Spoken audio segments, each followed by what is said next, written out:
Okay.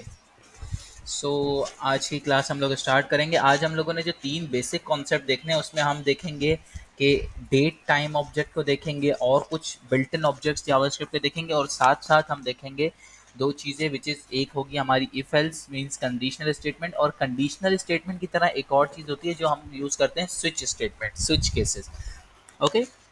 So class 9 कोई question हो कोई चीज़ हो तो आप मुझे माइक खोल के पूछ सकते हो। ओके। इर्तिजा आई थिंक आपने लास्ट क्लास मिस करी थी तो उसकी रिकॉर्डिंग आपने देखी है क्योंकि उसके अंदर हम लोगों ने बेसिक्स ऑफ जावास्क्रिप्ट को कवर किया था जिसमें बेसिक्स के बारे में हमने काफ़ी डिटेल से देखी थी कि किस तरह चीज़ें हमारी बिहाइंड द सीन्स चल रही होती हैं, कैसे हम वेरिएबल को कॉन्कैट करते हैं, क्या कर कॉन्कैटिनेशन वगैरह, मतलब प्लस माइनस जो कॉन्सेप्ट, एक तो जनरल कॉन्सेप्ट होते हैं कि हम प्लस कर दिया दो नंबरों को, वो नहीं, हमने बहुत डिटेल में देखा था कि किस तरह जावास्क्रिप्ट के अंदर ये बेसिक ऑपरेशंस वर्क करते हैं। तो उस वीडियो को अगर देखा है तो उसके रिलेटेड कोई क्वेश्चंस हैं तो वो पूछो, नहीं तो अगर हम जैसे जैसे करते जाएंगे काम तो बीच में कोई आएगा तो मैं आपको साथ साथ थोड़ा सा और एक्सप्लेन कर दूंगा। सही है। Script dot JS. अच्छा, अगर आपने लास्ट क्लास मिस की थी तो अब हम क्या कर रहे हैं, हम बेसिकली जावा स्क्रिप्ट पढ़ने जा रहे हैं। तो जावा स्क्रिप्ट में क्या होता है कि हमें कोई फाइल बनानी होती है, जैसे हम एच की जब फाइल बनाते थे तो हम क्या करते थे, इंडेक्स डॉट एच यूज़ करते थे। ओके। तो जावास्क्रिप्ट की जब हम फाइल बनाते हैं तो हम क्या करते हैं, उसके आगे डॉट जेएस की नोटेशन लिखते हैं। मेरी स्क्रीन प्रॉपर विजिबल है, थोड़ी जूम कर दूं? ओके। आई थिंक अब बेटर होगी। ओके। तो देखो, जो हमारी एच की फाइल थी उसमें मैंने क्या यूज़ किया था, HTML5। लेकिन मेरी जो मैंने आपको कहा कि जो मेरा ब्राउज़र है, ये जो मेरा ब्राउज़र है, ये ब्राउज़र मेरा क्या करेगा, HTML की फाइल यहाँ पे आके रेंडर होती है। मैं डायरेक्ट जावास्क्रिप्ट या डायरेक्ट CSS की फाइल यहाँ पे यूज़ नहीं कर सकता। तो क्या होता है कि मुझे अपनी HTML फाइल के अंदर किसी तरह इस जावास्क्रिप्ट की फाइल को एम्बेड करना होता है या इसके साथ लिंक करना होता है। तो उसके लिए मैं क्या करूँगा, सबसे पहले मैं यहाँ आता हूँ अपनी HTML की फाइल में और जो मेरा नॉर्मल स्ट्रक्चर है वो बना देता हूँ। अच्छा जी, एक और चीज़ हमने डिस्कस की थी कि जो स्क्रिप्ट यानी कि हमारी जावास्क्रिप्ट की जो फाइल होती है वो हम मेजॉरिटी केसेस में हम अपनी बॉडी के एंड में यूज़ करते हैं। इसकी वजह क्या थी कि लेना, आप बता सकती हो कि मैंने ये लास्ट क्लास में एक्सप्लेन किया था कि हम स्क्रिप्ट जो होती है उसे हम आखिरी में क्यों ऐड करते हैं? जी। चलो मैं इसे एक्सप्लेन करता हूँ कि देखो, आपकी जो स्क्रिप्ट होती है ना, जावा स्क्रिप्ट के जरिए आप क्या कर रहे होते हो कि अपने कंटेंट को डायनामिक मीन्स कि आप वहाँ पे ऐसी चीज़ें दिखा रहे होते हैं जो जो ऑटोमेटिकली चेंज हो रही होती हैं।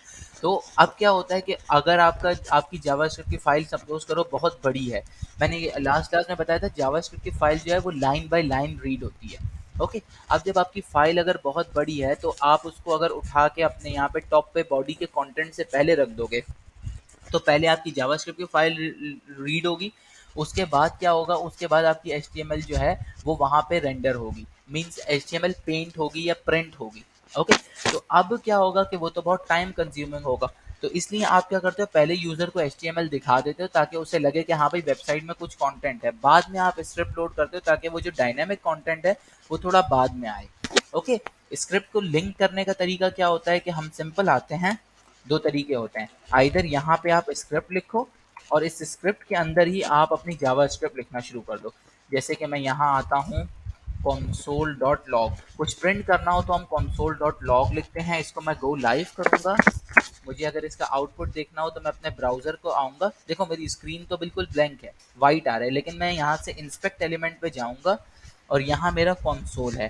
तो इस कंसोल में देखो मेरे पास 1 लिखा हुआ आ गया। अच्छा, ये जो ऊपर मैसेजेस आ रहे हैं इन्हें थोड़ा इग्नोर करो क्योंकि मेरे पास लाइव सर्वर इनेबल है तो ये उसकी वजह से कुछ एरर्स आ रहे हैं। लेकिन यहाँ देखो ये 1 प्रिंट हो गया।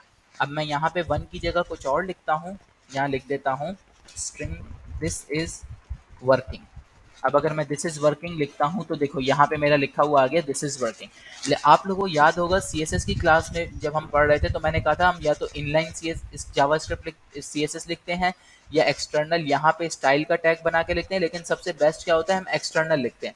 जावास्क्रिप्ट में भी यही होता है। फॉर एग्जाम्पल मैं यहाँ पे एक बटन दबाना हूँ, ओके, और मैं इसे बोल दूँ क्लिक, और इसके ऊपर मैं एक फंक्शन लिखूं ऑन क्लिक, और उसे मैं कर दूं console.log1। Okay, on click, got it, मैंने सही लिखा है। इसको मैं क्लिक करूं तो देखो मेरे पास 1 यहाँ पे प्रिंट हो रहा है। 1 की जगह मैं यहाँ कुछ और लिख देता हूँ, जैसे इधर लिख दूं मेरे भाई मैं यहाँ पे CLICKED, क्लिक मैं लिखता हूँ इधर, मैं इसको करूंगा तो देखो मेरे पास क्लिक यहाँ पे आ रहा है। लेकिन क्या होगा कि बेटर क्या होगा, इससे बेटर ऑप्शन मेरे पास ये वाला है। लेकिन इससे भी बेटर ऑप्शन क्या है कि मैं पूरी एक एक्सटर्नल फाइल बनाऊं, ताकि कल को कोई जब मेरा प्रोजेक्ट रीड करे तो उससे ये पता चले कि हाँ भाई ये बंदे ने ये काम जावास्क्रिप्ट में किया है, विच मीन्स कि ये फाइल अलग होगी, ताकि उसे पढ़ने में आसानी हो। तो अब क्या होगा कि अगर मुझे एक्सटर्नल जावास्क्रिप्ट यूज करनी है तो मैं क्या करूंगा, यहाँ आता हूँ, यहाँ लिखता हूँ log console.log which is this is also working। लेकिन इस also working के लिए मैं अगर पेज को रिफ्रेश करूं तो ये यहाँ नहीं आया। क्यों नहीं आया? क्योंकि मैंने अपनी index.html फाइल को बताया ही नहीं कि भाई इसको अपने साथ लिंक करो।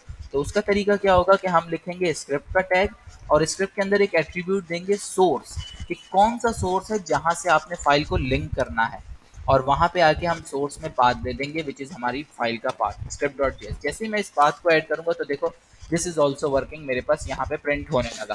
ये चीज जो बेसिक जावास्क्रिप्ट की फाइल को कैसे HTML की फाइल के साथ लिंक करते हैं, ये चीज समझ आई? समझ आई ये वाली बात सबको? क्लियर हो गया ये? तो मैं आगे बढ़ता हूँ आज की क्लास की तरफ। ये थी हमारी लास्ट क्लास का रिफ्रेशर कि हमने किस तरह उसे इस्तेमाल किया था। अच्छा जी, अब हम आज की क्लास में यूज़ करेंगे इफ़ एल्स स्टेटमेंट का use. If else statement, statements, या इसको हम और एक काम कहते हैं which is conditional statements. Okay जी। तो मुझे यहाँ पे एक सवाल, जैसे कि आप लोगों में से जो लोग लास्ट क्लास में प्रेजेंट थे तो आपको याद होगा कि मैं डायरेक्ट कोड को रन करके दिखाता नहीं हूँ। हम उसे डिस्कस करते हैं कि क्योंकि ये जावास्क्रिप्ट हमारी प्रोग्रामिंग लैंग्वेज है, तो जब आपको पता होना चाहिए कि भाई आपने जो प्रोग्राम बनाया है, आप 99% नहीं बल्कि 100% श्योर हो उसका आउटपुट क्या है। अगर आउटपुट डिफरेंट आता है तो फिर हम उसे देखेंगे कि भाई क्यों डिफरेंट आया। लेकिन प्रोग्राम को रन करने से पहले आपको पता होना चाहिए आपने क्या लिखा है और उसमें क्या कर रहे हो आप। तो इसी तरह हम आज भी सेम उसी तरह से करेंगे कि हम पहले लिखेंगे, उसके बाद हम आपस में उसे एक डिबेट करेंगे कि हमने क्या काम किया है, आखिर ऐसा हो क्यों रहा है, और ऐसा नहीं ऐसा होना चाहिए तो क्यों होना चाहिए। सेम उसी तरह चलेंगे हम आज की क्लास में भी।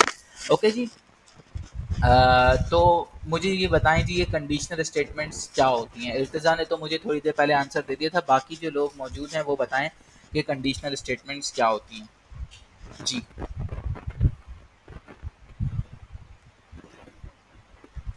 आंसर्स बहुत ज़रूरी हैं, आंसर्स दें मुझे आप लोग।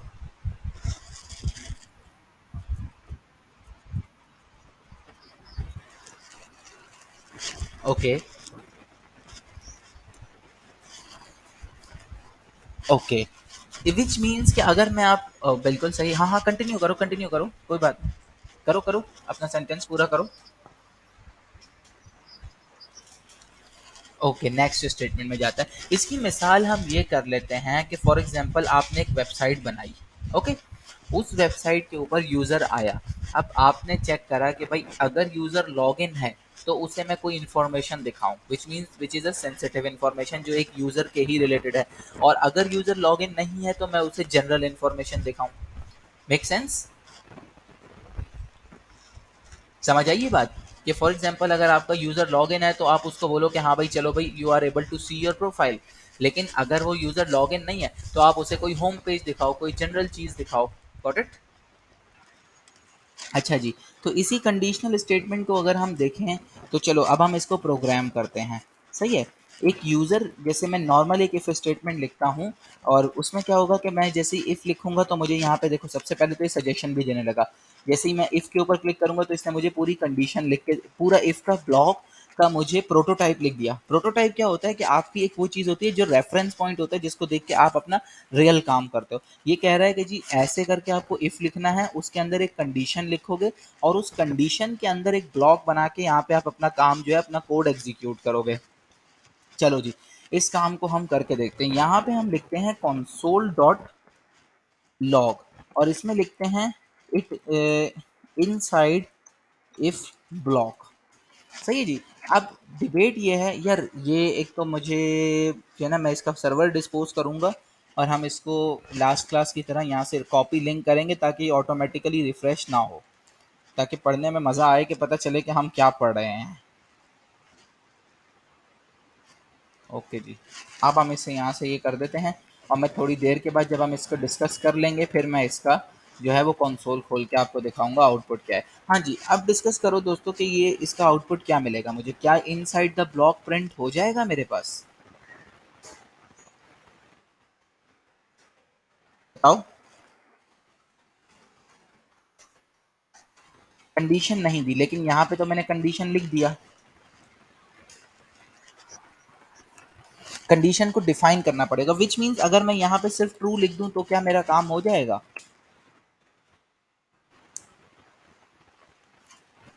ओके, देखते हैं।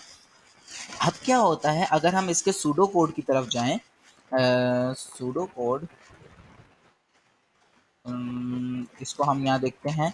विच इज़ क्या होता है कि आपके इफ़ के आगे कोई कंडीशन लिखी होती है और वो कंडीशन की वैल्यू क्या होनी चाहिए?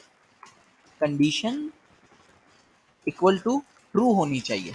ओके, कंडीशन की वैल्यू अगर ट्रू होगी तो वो इनसाइड ऑफ दैट ब्लॉक चला जाएगा, अदरवाइज वो उस ब्लॉक को एग्जीक्यूट नहीं करेगा। वो फिर आगे डिपेंड करता है कि आपने अगर एल्स लगाया है तो एल्स में जाएगा, नहीं तो उसके आगे का प्रोग्राम एग्जीक्यूट करेगा। या अगर आपने अपना प्रोग्राम वहाँ पे किल करा है या ख़त्म करा है या अपनी फंक्शन एग्जीक्यूशन वहाँ रोक दिए तो वो वहाँ पे रुकेगा। तो ये बताओ कि अगर यहाँ कोई कंडीशन लिखी हो उसकी वैल्यू ट्रू होनी चाहिए या ट्रुथ ही वैल्यू होनी चाहिए? ट्रू और ट्रू या इधर ट्रुथी। हाँ जी, ट्रुथी वैल्यू और फॉल्सी वैल्यू याद है ना सब लोगों को, लास्ट क्लास में हमने डिस्कस की थी। थोड़ा सा मैं डिटेल में अभी और चला जाऊंगा, लेकिन क्या होनी चाहिए, उसकी वैल्यू ट्रू होनी चाहिए। इन रेफरेंस उसकी वैल्यू जो है वो in the form of true लाए करनी चाहिए। एक ट्रू का टेबल जो बना हुआ है वहां पे आनी चाहिए। तो तेजा यहाँ पे तो मैंने कंडीशन बनाने के बजाय मैंने वैल्यू को डायरेक्ट ट्रू कर दिया। तो क्या ये, तो इसको मेरे ख्याल से इस इफ ब्लॉक में आ जाना चाहिए। बाकी जो दो लोग लास्ट क्लास में मौजूद थे वो लोग मुझे बताएं, क्या ये जो एक लॉग स्टेटमेंट है क्या ये प्रिंट हो जाएगी?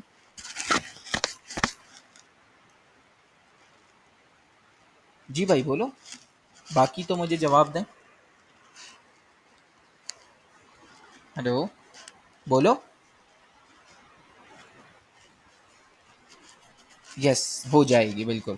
क्यों हो जाएगी? क्योंकि लेना ने बताया कि भाई ये स्टेटमेंट जो है वो ये कंसोल हो जाएगी। क्यों? क्योंकि यहाँ पे जो जो वैल्यू चाहिए होती है वो क्या होती है, ट्रुथ, या मतलब ट्रू की वैल्यू हो, 100% ट्रू हो, या ऐसी वैल्यू हो जिसका बिहेवियर ट्रू हो।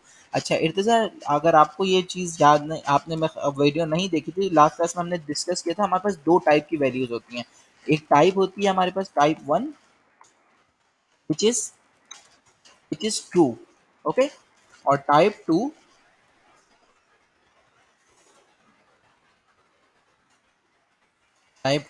which is false। अच्छा, अब false जो ट्रू वैल्यू होती है उसके इक्विवेलेंट वैल्यू होती है, इक्विवेलेंट वैल्यू होती है हमारे पास ट्रुथी, और जो फॉल्स होती है उसकी इक्विवेलेंट वैल्यू होती है हमारी फॉल्सी। मीन्स कि अगर आपकी कोई वैल्यू है उसका बिहेवियर ट्रू है या ट्रू के जैसा है, या फॉल्स है या फॉल्स के जैसा है, तो वो क्या होगी, फॉल्स के जैसा है तो फॉल्सी वैल्यू होगी, ट्रू के जैसा है तो ट्रुथ ही होगी। तो हमने लास्ट क्लास में 6 वैल्यूज डिस्कस की थी, कौन कौन सी थी हमारी वो 6 वैल्यूज, मैं वापस से निकाल लेता हूँ वो 6 वैल्यूज भाई। कहाँ चली गई भाई वो 6 वैल्यूज हमारी?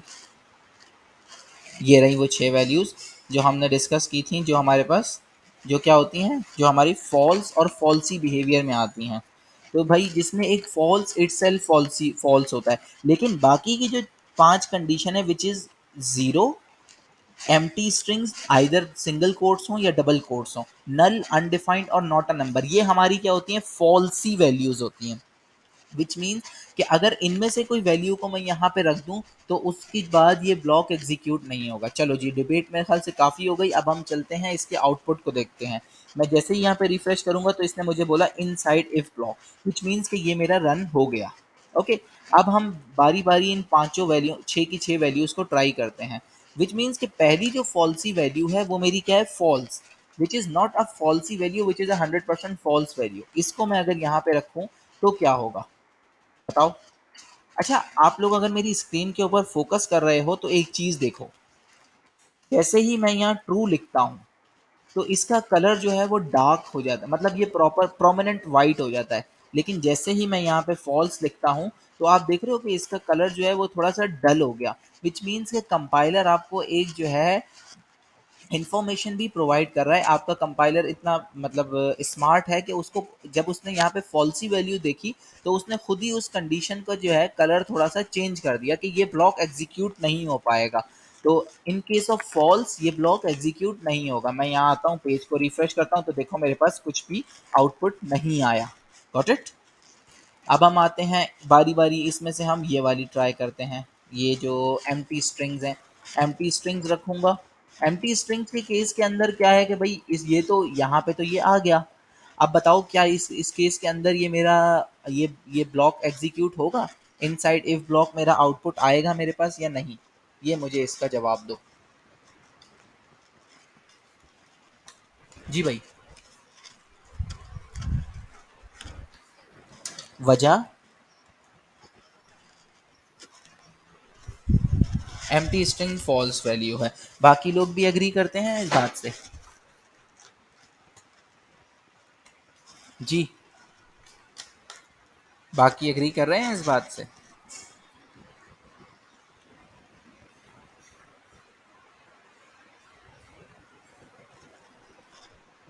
किसी को नहीं समझ आई तो मैं बता देता हूँ कि ये जो मेरी वैल्यू है एम्प्टी स्ट्रिंग, ये डबल कोट्स, ये क्या होते हैं कि ये मेरे फॉल्सी बिहेवियर होता है। लेकिन इसको हम यहाँ पे जैसे ही रिफ्रेश करेंगे तो देखो यहाँ पे मेरा आउटपुट नहीं आया, क्योंकि ये ब्लॉक, ये जो वैल्यू है इसका इसका जो रिजल्ट है वो क्या होता है, इन टर्म्स ऑफ ये हमारा फॉल्सी बिहेवियर होता है, इसका बिहेवियर जो है वो फॉल्सी होता है। इसी तरह अगर मैं यहाँ पे जस्ट नल लिख दूँ, नल लिख दूं तो नल के सिनेरियो में भी मेरे पास आउटपुट नहीं आएगा। नल के बाद अनडिफाइंड लिख दूं तो भी मेरे पास नहीं आएगा। और अगर नैन लिख दूं which is not a number, NaN लिखूं, सॉरी मैंने अनडिफाइंड को एग्जीक्यूट नहीं कराया, तो और अगर यहाँ मैं नैन लिख दूं तो भी मेरे पास आउटपुट नहीं आया। समझ गए ये पांचों फॉल्सी वैल्यूज आप लोग, छः की छः फॉल्सी वैल्यूज। तो हम चलते हैं प्रॉपर इफ एल्स कंडीशंस को हम रीड करते हैं। सही। अच्छा जी, ये हो गया हमारा, ये वाला ब्लॉक हमने यहाँ पे देख लिया। अब हम आते हैं इधर कि हम एक हमारी जो इफ़ की कंडीशन होती है, अगर हम बोलें कि भाई यूज़र का मेरा ये इफ़ ब्लॉक फेल हो गया, तो अगर मैं इसको वापस ओपन करूँ तो मेरा इफ़ ब्लॉक तो फेल हो गया लेकिन मेरे यूज़र के लिए तो कोई आउटपुट ही नहीं आया। तो मुझे कुछ ऐसा करना है कि अगर मेरा यूज़र का बिहेवियर जो है, इफ़ स्टेटमेंट फेल्ड हो रही है तो मैं उसको कुछ और तो आउटपुट दिखाऊं। तो मैं उसके लिए क्या करूँगा, यहाँ पे एल्स ब्लॉक यूज़ करूँगा। एल्स क्या होता है, बिल्कुल ऐसे ही यूज़ होता है जैसे हमारा इफ़ होता है। इफ़ की जगह हम जस्ट क्या करेंगे, एल्स यूज़ करें। कोई क्वेश्चन है किसी का? ओके, इफ़ की जगह हम जस्ट एल्स यूज़ करेंगे और उस एल्स के अंदर हम यहाँ पे कोई भी स्टेटमेंट अपनी रख देंगे, विच इज़, जैसे मैं यहाँ पे लिख देता हूँ इनसाइड एल्स ब्लॉक। यहाँ आते हैं, इसको हम पेज को रिफ्रेश करेंगे तो ये मेरा कह रहा है इनसाइड एल्स ब्लॉक। ओके। अच्छा, अब इस कंडीशन को यहाँ से लेके नीचे आते हैं। अच्छा, यहाँ जो आप कंडीशन लिख रहे हो, ज़रूरी नहीं है कि आप यहाँ पे ट्रू या फॉल्स लिखो। यहाँ पे आप ऊपर कोई कुछ वेरिएबल्स बना लो। जैसे फॉर एग्जांपल मैं यहाँ एक वेरिएबल बनाता हूँ, इसको मैं कह देता हूँ कंडीशन, और इसकी वैल्यू को मैं ट्रू कर देता हूँ। तो मैं क्या करूँगा, जस्ट यहाँ आके इस इंस्टेड ऑफ डायरेक्टली ट्रू, मैं यहाँ क्या करूँगा, इस वेरिएबल की वैल्यू भी रख दूंगा। ओके। अगर मैं इस वेरिएबल की वैल्यू रख दूंगा तो इस सिनेरियो में मेरा क्या आउटपुट होगा, मेरा आउटपुट होना चाहिए inside if block, which means क्योंकि कंडीशन वो क्या चेक करेगा, वो यहाँ पे कैसे करेगा, वो यहाँ देखेगा इफ के ब्लॉक को जब एग्जीक्यूट करेगा तो कंडीशन देखेगा, और कंडीशन तो उसके पास एक वेरिएबल है तो उस वेरिएबल की वैल्यू को देखेगा बाद में। तो उसकी वैल्यू क्या है, ट्रू। तो मेरा क्या हो जाएगा, इनसाइड इफ ब्लॉक। अच्छा जी, इसको हम जरा एक काम करते हैं, साइड बाय साइड खोल लेते हैं ताकि थोड़ा ना बार बार मूव करना ना पड़े हमें। इसको मैं रिफ्रेश करता हूँ तो देखो इनसाइड इफ ब्लॉक, बट मैं अगर इनसाइड इफ ब्लॉक है, लेकिन मैं चाहता हूँ कि इनसाइड इफ ब्लॉक ना आए, मेरा फॉल्स वाला बिहेवियर चले, तो फॉल्स वाले बिहेवियर को एग्जीक्यूट करने के लिए कोई मुझे बता सकता है क्या करना पड़ेगा मुझे? मैं जस्ट क्या करता हूँ, इस कंडीशन की वैल्यू को फॉल्स कर दूंगा। अगर मैं इस कंडीशन की वैल्यू को फॉल्स करूंगा तो ये मेरा क्या होगा, इनसाइड एल्स ब्लॉक। अच्छा जी। यार आप लोगों को इन दो ऑपरेटर्स के बारे में कोई आइडिया है? एंड और ऑपरेटर, एंड ऑपरेटर और ऑपरेटर।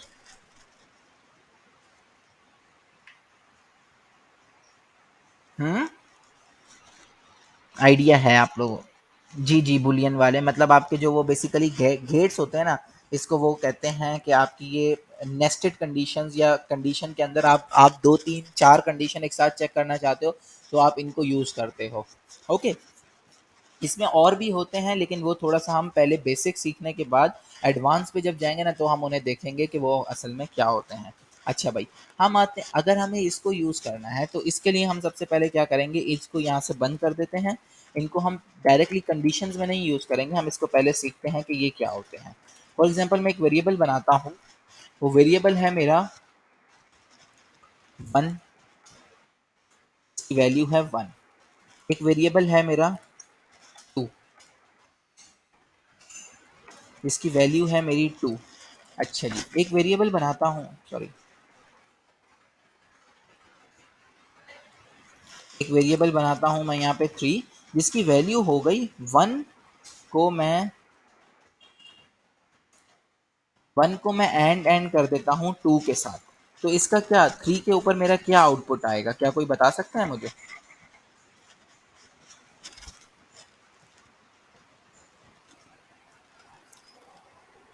हाँ जी,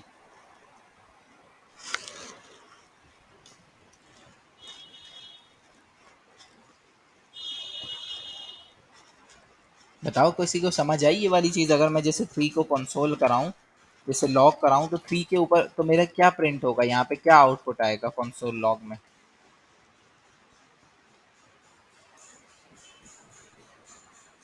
किसी को नहीं समझ आई ये वाली चीज़?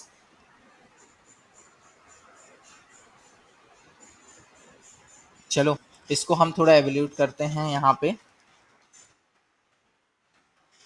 1 की जो मेरी वैल्यू है वो बेसिकली 1 है यहाँ पे, और उसके आगे एंड लगा के मेरे पास जो अगली वैल्यू है वो 2 है।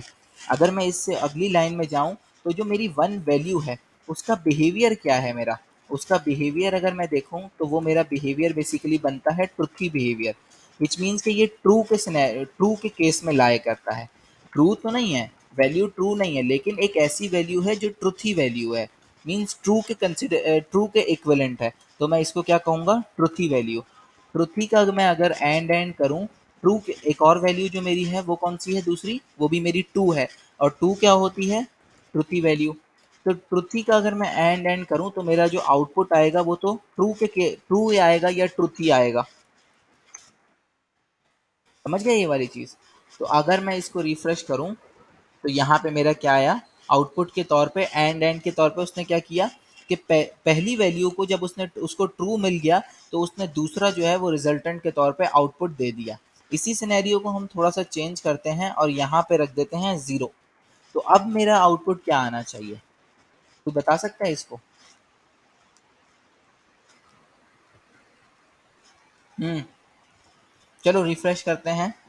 तो यहाँ पे अगर मैंने जब उसका आउटपुट देखना चाहा, तो एंड के सिनेरियो में क्या होता है कि आपका जो है पहली वैल्यू को वो देखेगा, अगर आपके पास कितनी वैल्यूज हैं, दो वैल्यू, विच मीन्स कि आपकी एक कंडीशन जो एंड हो रही है वो दो वैल्यूज पे हो रही है। अगर उसे पहली वैल्यू ट्रू के बिहेवियर में मिल जाएगी तो वो दूसरी तक जाएगा, अदरवाइज अगर उसको पहली वैल्यू फॉल्स या फॉल्सी बिहेवियर में मिलेगी तो वो उसी वैल्यू को रिटर्न कर देगा, दूसरी को चेक करने नहीं जाएगा। क्योंकि एंड के सिनेरियो में क्या होता है कि आपकी सारी ट्रू होने के लिए, ट्रू या ट्रुथी होने के लिए आपकी दोनों वैल्यूज का ट्रुथी बिहेवियर शो करना लाजमी होता है। अगर कोई दोनों में से कोई एक वैल्यू भी फॉल्सी बिहेवियर में शो कर दे, तो अगर पहले वाली फॉल्सी बिहेवियर शो कर देगी तो वो दूसरी पे नहीं जाएगा, अगर दूसरी वाली फॉल्सी बिहेवियर शो कर देगी तो वो तीसरी पे नहीं जाएगा। फॉर एग्जाम्पल अगर मैं यहाँ पे एक और इस कंडीशन को थोड़ा मैं बड़ा कर देता हूँ, यहाँ पे मैं लिख देता हूँ, एक और वेरिएबल बनाता हूँ, न्यू वेयर। अच्छा देखो, जैसे ही मैंने न्यू का वर्ड यूज किया तो उसने मुझे एक आगे एरर दिया, which is new is not allowed as a variable declaration because new एक रिजर्व वर्ड है, तो मैं रिजर्व कीवर्ड्स को भी यूज नहीं कर सकता। मैं यहाँ पे एक न्यू वेरिएबल बनाता हूँ। न्यू वेरिएबल को मैंने क्या किया है, जस्ट डिक्लेयर किया है। डिक्लेयर किया है, जिन लोगों ने लास्ट क्लास अटेंड की होगी वो समझ सकते होंगे कि यहाँ पे वैल्यू क्या होगी इनिशियली इसकी, अनडिफाइंड। मैं चाहता हूँ कि यहाँ से इस वेरिएबल को लूँ और इसको मैं इसके साथ एंड करा दूँ। तो अब मुझे बताओ कि इसका आउटपुट क्या होगा। पहली वैल्यू जो है मेरी वन है, जिसकी वैल्यू जो है वो वन होगी, और वेरिएबल का नेम वन है, ट्रुथ ही बिहेवियर है। दूसरा जो वेरिएबल है वो टू है, उसकी वैल्यू भी टू है, ट्रुथ ही बिहेवियर है। अब बात करते हैं हम वेरिएबल नंबर थ्री की। वेरिएबल नंबर थ्री की वैल्यू क्या है, कोई बता सकता है मुझे? जी। नहीं, variable number three which means ये वाला न्यू वेर। इसको चलो, मैं थ्री की जगह कंफ्यूजन है तो मैं इसको आउटपुट कर देता हूँ और इसको मैं थ्री कर देता हूँ। सही। अब बताओ वेरिएबल नंबर थ्री की वैल्यू क्या है मेरी इनिशियल केस में? अनडिफाइंड। अनडिफाइंड क्यों है? क्योंकि मैंने जस्ट वेरिएबल को डिक्लेयर किया है। अब जब मैं वेरिएबल को डिक्लेयर करता हूँ, या जैसे ही जावास्क्रिप्ट में कोई फाइल रन होती है, अगर आपने उनकी वैल्यूज को डिक्लेयर भी किया है, चलो इस चीज़ को थोड़ा दोबारा से देखते हैं जो हमने लास्ट टाइम देखी थी। तो हमें जाना पड़ेगा सोर्स में। सोर्स में हम आते हैं स्क्रिप्ट में। मेरा सारा कोड जो है कमेंट हुआ है। लाइन नंबर वन है, वन से पहले यहाँ पे एक एंटर दे देता हूँ और फिर मैं इसे रिफ्रेश करता हूँ। तो यहाँ पे मेरा 26 लाइन नंबर पे अभी मेरा, मैं अपने प्रोग्राम को लाइन नंबर 26 के ऊपर तक एग्जीक्यूट करा रहा हूँ, 27 पे स्टॉप कर रहा हूँ। ब्राउज़र को थोड़ा मैं यहाँ एक्सपेंड कर लूँ। अब मैं इसको रिफ्रेश करता हूँ तो देखो मेरा प्रोग्राम एग्जीक्यूट नहीं हुआ है, वो अभी लाइन नंबर वन पे 27 पे पहुंचा है, वेरिएबल वन तक। वेरिएबल वन को भी उसने रीड नहीं किया है अभी। सही है। अब हम चलते हैं, यहाँ पे आते हैं global call stack. Call stack के ग्लोबल को खोलते हैं हम, और यहाँ से मैं आप लोगों को वेरिएबल्स दिखाता हूँ। क्या नाम है हमारे वेरिएबल का? 234 टी। ओके, इसको थोड़ा सा और एक्सटेंड कर देते हैं। इसको यहाँ ले लो थोड़ा साइड में। अच्छा जी यार, अगर किसी को नज़र आए तो मुझे बताना कि वेरिएबल कहाँ पे बन गया है, क्योंकि इसमें बहुत सारे वेरिएबल्स होते हैं तो उसको ढूंढना थोड़ा मुश्किल काम होता है। आई थिंक थोड़ा सा ऊपर देखना पड़ेगा।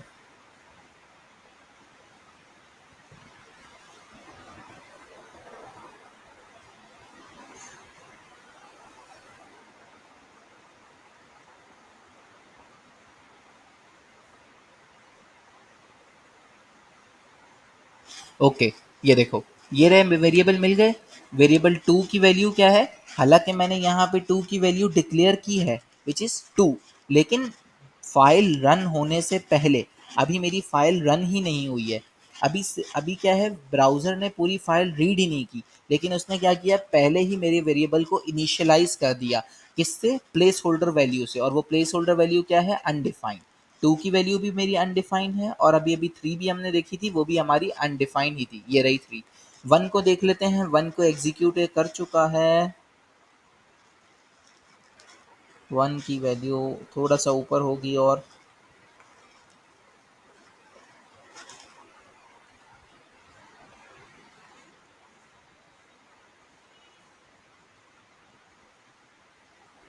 ओके, वन की वैल्यू को बेसिकली यहाँ पे ये एग्जीक्यूट कर चुका है, तो ये वेरिएबल यहाँ पे डिक्लेयर हो चुका है। ओके, इसके लिए हम एक और काम करते हैं कि यहाँ एक लॉग स्टेटमेंट लिखते हैं वन। इसको डीबगर को रिज्यूम करके दोबारा से पेज को रिफ्रेश करते हैं, और अब की बार डीबग पॉइंट यहाँ लगाते हैं। ओके, और इस डीबग को रिज्यूम करके दोबारा से रिफ्रेश करते हैं फाइल को, और फिर से हम कॉल स्टैक की तरफ चलते हैं। तो अभी क्या हुआ है कि मेरे तीनों वेरिएबल में से कोई भी रीड नहीं हुआ। अब अगर तीनों में से कोई भी रीड नहीं हुआ तो क्या, देखो यहाँ पे मेरे पास स्कोप में कहीं भी वन टू थ्री कोई भी वेरिएबल बना हुआ नहीं आ रहा कि उसकी वैल्यू कोई बन गई हो। हम आगे चलते हैं, फिर हमें ढूंढना पड़ेगा, एक लॉन्ग प्रैक्टिस है ये।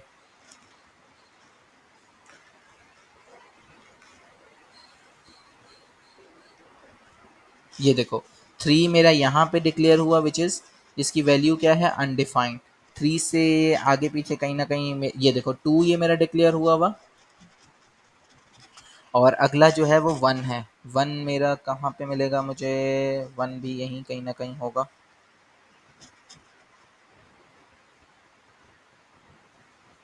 ये ओ एन सीरीज आ गई,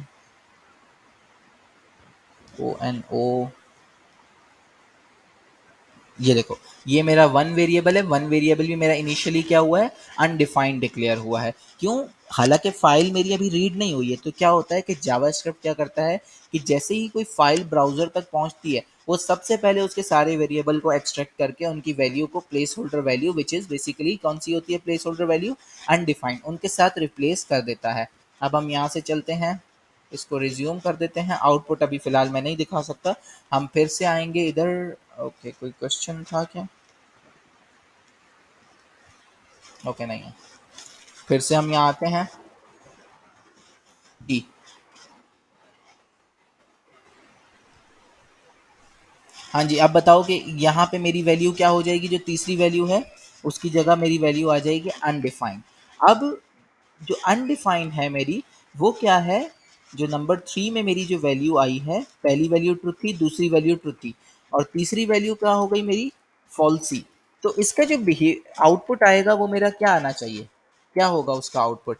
क्योंकि ये एंड हो रहा है, एंड में क्या होता है कि रिजल्टेंट के ऊपर वो ट्रुथी वैल्यू तब मिलती है जब आपके पास आपके पास जितने भी वेरिएबल यूज हुए हैं कंडीशन में, या जितनी भी वैल्यू यूज हुई है सब ट्रुथी होनी चाहिए, तब आपके पास ट्रू या ट्रुथी आउटपुट आएगा। लेकिन यहाँ तो एक फॉल्स हो गई। यहाँ से ये रीड करेगा, ये इन दोनों को देखेगा, हाँ ये दोनों बिल्कुल ठीक हैं, ट्रुथी बिहेवियर है। लेकिन जैसे ही इसके साथ इनका एंड करेगा तो ये फॉल्सी बिहेवियर में आ जाएगा। तो आउटपुट क्या आएगा इसका, कोई बता सकता है मुझे? तो मैं इसको रिफ्रेश करूंगा। नहीं, आउटपुट आएगा नहीं या अनडिफाइंड आएगा, ये तो एक बात अलग हो गई ना। ये बताओ कि आपको क्या समझ आया, आपके हिसाब से क्या आउटपुट आना चाहिए?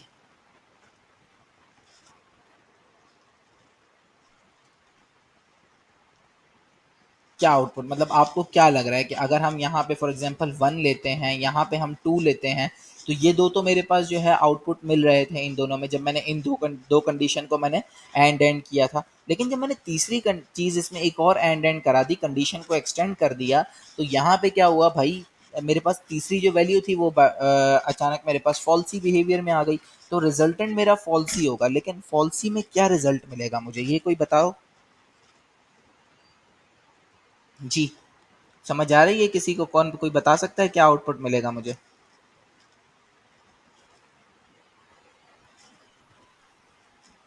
2 आए। नहीं नहीं नहीं नहीं, देखो, मैंने आपको एक चीज तो क्लियर कर दी कि रिजल्टेंट जो वैल्यू होगी वो फॉल्स ही होगी। तो 2 तो हमारी ट्रुथ ही वैल्यू होती है।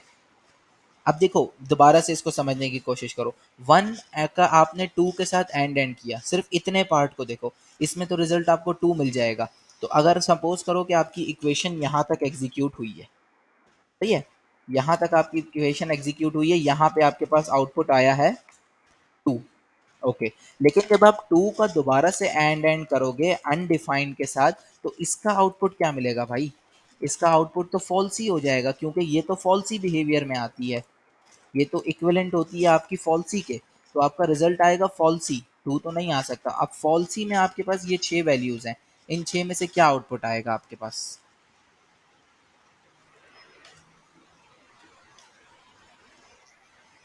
नल होगा। नल होगा कि कोई वजह समझा सकते हो नल क्यों होगा?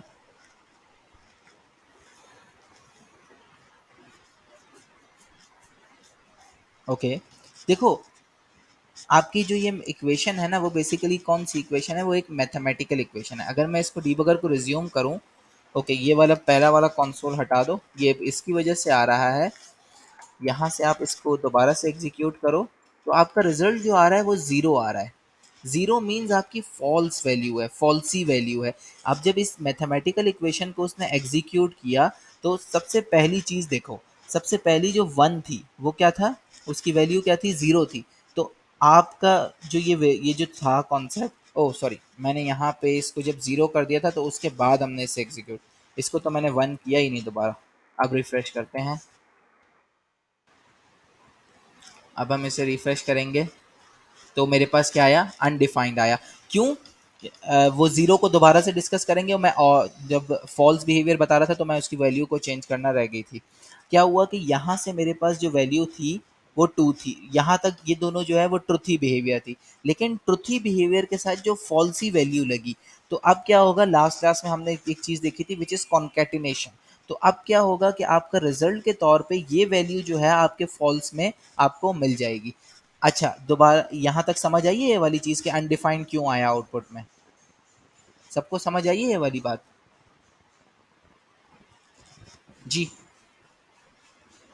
यार मुझे बता दो समझ आई है या नहीं आई, ताकि फिर मैं उसी हिसाब से आगे बढ़ूँ। ओके, खैर। चलो भाई, अब मैं एक काम करता हूँ, इसको मैं यहाँ से ज़ीरो कर देता हूँ। जी बोलो।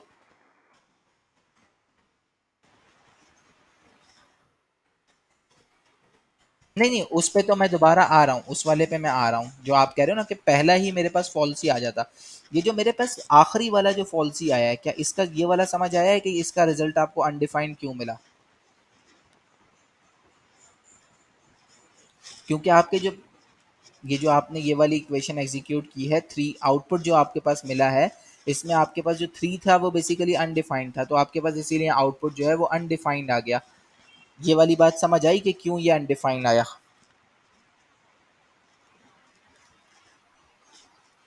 देखो, वन वेरी मेरी आवाज़ नहीं आ रही थी तो मुझे बताओ ना यार, ये बात कि आवाज़ नहीं थी। ओके ओके, सही है। यहाँ पे हमारे पास जो पहला वेरिएबल था वो वन था, उसकी वैल्यू क्या है, one, which is equal to true value. उसके बाद जो दूसरा वेरिएबल था उसकी वैल्यू थी two, which is equal to truthy value. तो इन दोनों का जब एंड होगा तो आपके पास रिजल्ट के तौर पे ट्रुथी वैल्यू आएगी, और आखिर में बाद में जो ट्रुथी वैल्यू आई है वो कौन सी आई है, टू आई है। तो यहाँ तक जो आपका आउटपुट होगा वो टू होगा, लेकिन जब आप टू जो है वो एक ट्रुथी वैल्यू को जब आप एंड करोगे फॉल्सी वैल्यू, क्योंकि अनडिफाइंड है, तो आपका आउटपुट आएगा अनडिफाइंड। ओके। अब आपका आपका जो क्वेश्चन था वो ये था कि हम अगर पहले ही वेरिएबल को फॉल्सी वैल्यू कर दें तो क्या होगा कि आपको जैसे ही यहाँ पे फॉल्सी वैल्यू मिल जाएगी इस इक्वेशन में, यहाँ चलते हैं, जैसे ही यहाँ पे आपको आगे बढ़ेगा ही नहीं, वो क्या होगा, वहीं से आपको आपको फॉल्सी वैल्यू के साथ रिटर्न करा जाएगा। ओके, क्लियर हो गई ये बात? तो मैं अगर इसको मैं रिफ्रेश करूं तो ये देखो यहाँ पे मेरे पास वो पहली ही फॉल्सी वैल्यू के साथ आगे बढ़ गया, और उसने वहीं से रिटर्न कर गया, वो आगे गया ही नहीं। क्यों? क्योंकि उसको वहीं पे फॉल्सी मिल गई। उसने कहा कि बाकियों को एवेल्यूट करने का कोई फ़ायदा ही नहीं है, क्योंकि एंड के केसेस में क्या होता है कि आपकी जैसी ही कोई वैल्यू फॉल्स होगी। जी जी बोलो।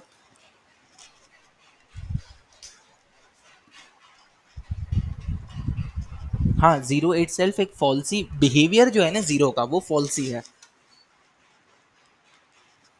तो आपने ये देखा था जिस वक्त हम ये कंडीशंस एग्जीक्यूट कर रहे थे, तो हमने क्या किया था, इसको मैं दोबारा करता हूँ कि यहाँ आते हैं। ओके, इस कंडीशन को ओपन करते हैं। यहाँ पे मैं लिख देता हूँ जस्ट वैल्यू ऑफ ज़ीरो। तो आउटपुट क्या आना चाहिए मेरा, अगर मैं इसको एग्जीक्यूट करता हूँ तो इस डीबगर को ख़त्म कर देते हैं, अब इसकी ज़रूरत फ़िलहाल नहीं है। तो यहाँ आते हैं तो देखो मेरा इनसाइड एल्स ब्लॉक, क्यों, वैल्यू इटसेल्फ तो जीरो की वैल्यू जीरो है, लेकिन उसका जो बिहेवियर है वो क्या होता है, वो फॉल्स के सिनेरियो में, फॉल्स के केस में आता है। तो इस वजह से वो इफ ब्लॉक एग्जीक्यूट नहीं हुआ, क्योंकि इफ ब्लॉक को एग्जीक्यूट होने के लिए यहाँ पे वैल्यू का इधर ट्रुथी या ट्रू वे होना चाहिए। Okay, clear? हाँ जी, किसी और का क्वेश्चन? सही है जी। तो अब हम चलते हैं आगे। अब हम अपनी जो इफ एल्स की स्टेटमेंट है इसको थोड़ा सा और ज़्यादा इसमें इसमें जाते हैं, डीप डाइव करते हैं, बल्कि इससे पहले हमें जो एक और ऑपरेटर था हमारा, और ऑपरेटर, वो भी देखना पड़ेगा हमें।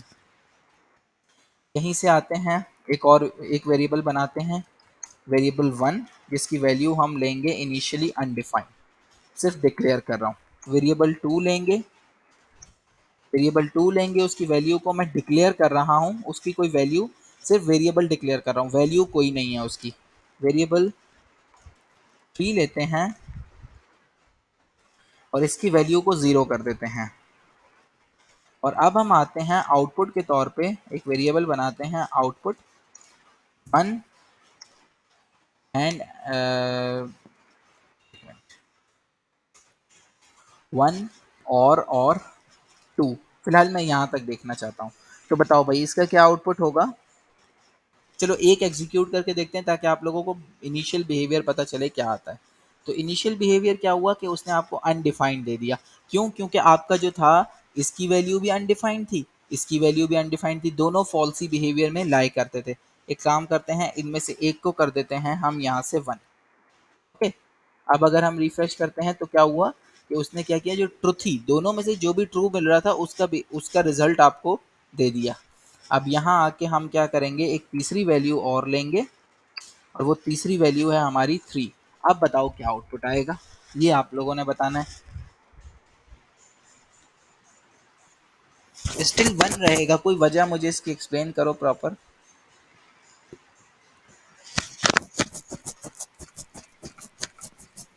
अच्छा, यहाँ पे मतलब उससे 1 मिल गया, वहां 1 में ट्रू मिल गया या यहाँ पे ट्रू मिल गया?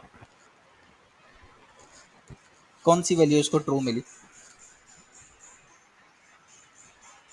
ओके, 2 की जो वैल्यू थी 1 थी, विच इज अ ट्रू थी वैल्यू, तो वो इस वजह से यहाँ से 1 आउटपुट रिजल्ट कर देगा। ओके, तो अब क्या आउटपुट होगा,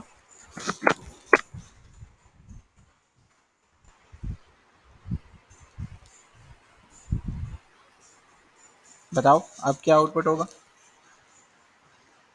0। ओके, और उसका बिहेवियर क्या होगा, फॉल्सी बिहेवियर। ओके, तो इसको हमने एग्जीक्यूट किया तो आपका क्या हुआ, 0 आ गया। क्यों? क्योंकि बाद में जो वैल्यू आई थी उसने आपको रिटर्न कर दी वो। क्योंकि और के केस में क्या होता है, अगर उसको पहला फॉल्स मिलेगा वो कहेगा कोई मसला नहीं है, दूसरा चेक करो। दूसरा फॉल्स मिलेगा वो कहेगा तीसरी वैल्यू को चेक करो। क्यों? क्योंकि और के सिनेरियो में क्या होता है, उसे एक भी और मिल गया, एक भी ट्रू मिल गया तो वो कहेगा ट्रू है, चलो भाई अब बाकियों की हमें फॉल्स होने से कोई टेंशन नहीं है, रिजल्ट के तौर पे आप इस कंडीशन को पूरे को ट्रू बना दो। ओके, चलो भाई अभी थोड़ा सा इसमें और देखना है। ट्रू और का केस थोड़ा इजी है, लेकिन एक होता है दोनों का combination. Variable 1 equal to 1, variable 2 equal to 0, variable 3 equal to,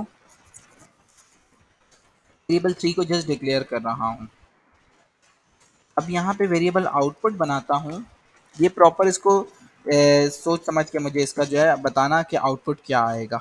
मैं बोलता हूँ 1, वेरिएबल 1 का जो है वो आप कर दो एंड इसके साथ, बल्कि वेरिएबल 1 का आप कर दो और किसके साथ, 3 के साथ, और एंड कर दो आप 2 के साथ।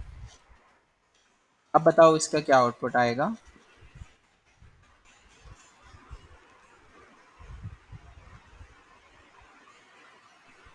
कैसे?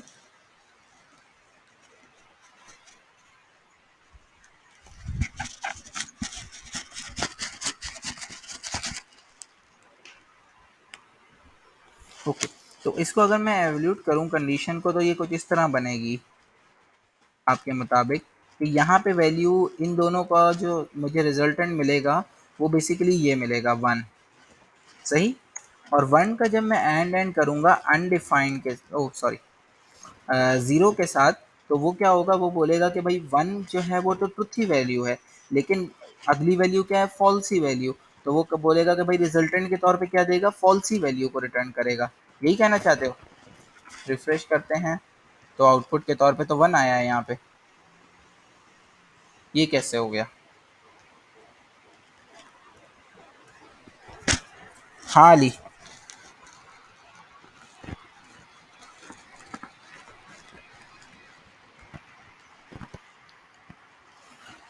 इसमें इसे कहते हैं ऑपरेटर प्रेसिडेंस। क्या होता है कि आप अब अगर हम इसको ऐसे करके एक काम करो कि ऑपरेटर प्रेसिडेंस को थोड़ी देर के लिए भूल जाओ, इस वर्ड को ज़रा, इस कंडीशन को समझो कि जो पहली प्रायोरिटी है वो एंड की है, पहले इसको एवेल्यूट करो, इसका आउटपुट क्या आता है।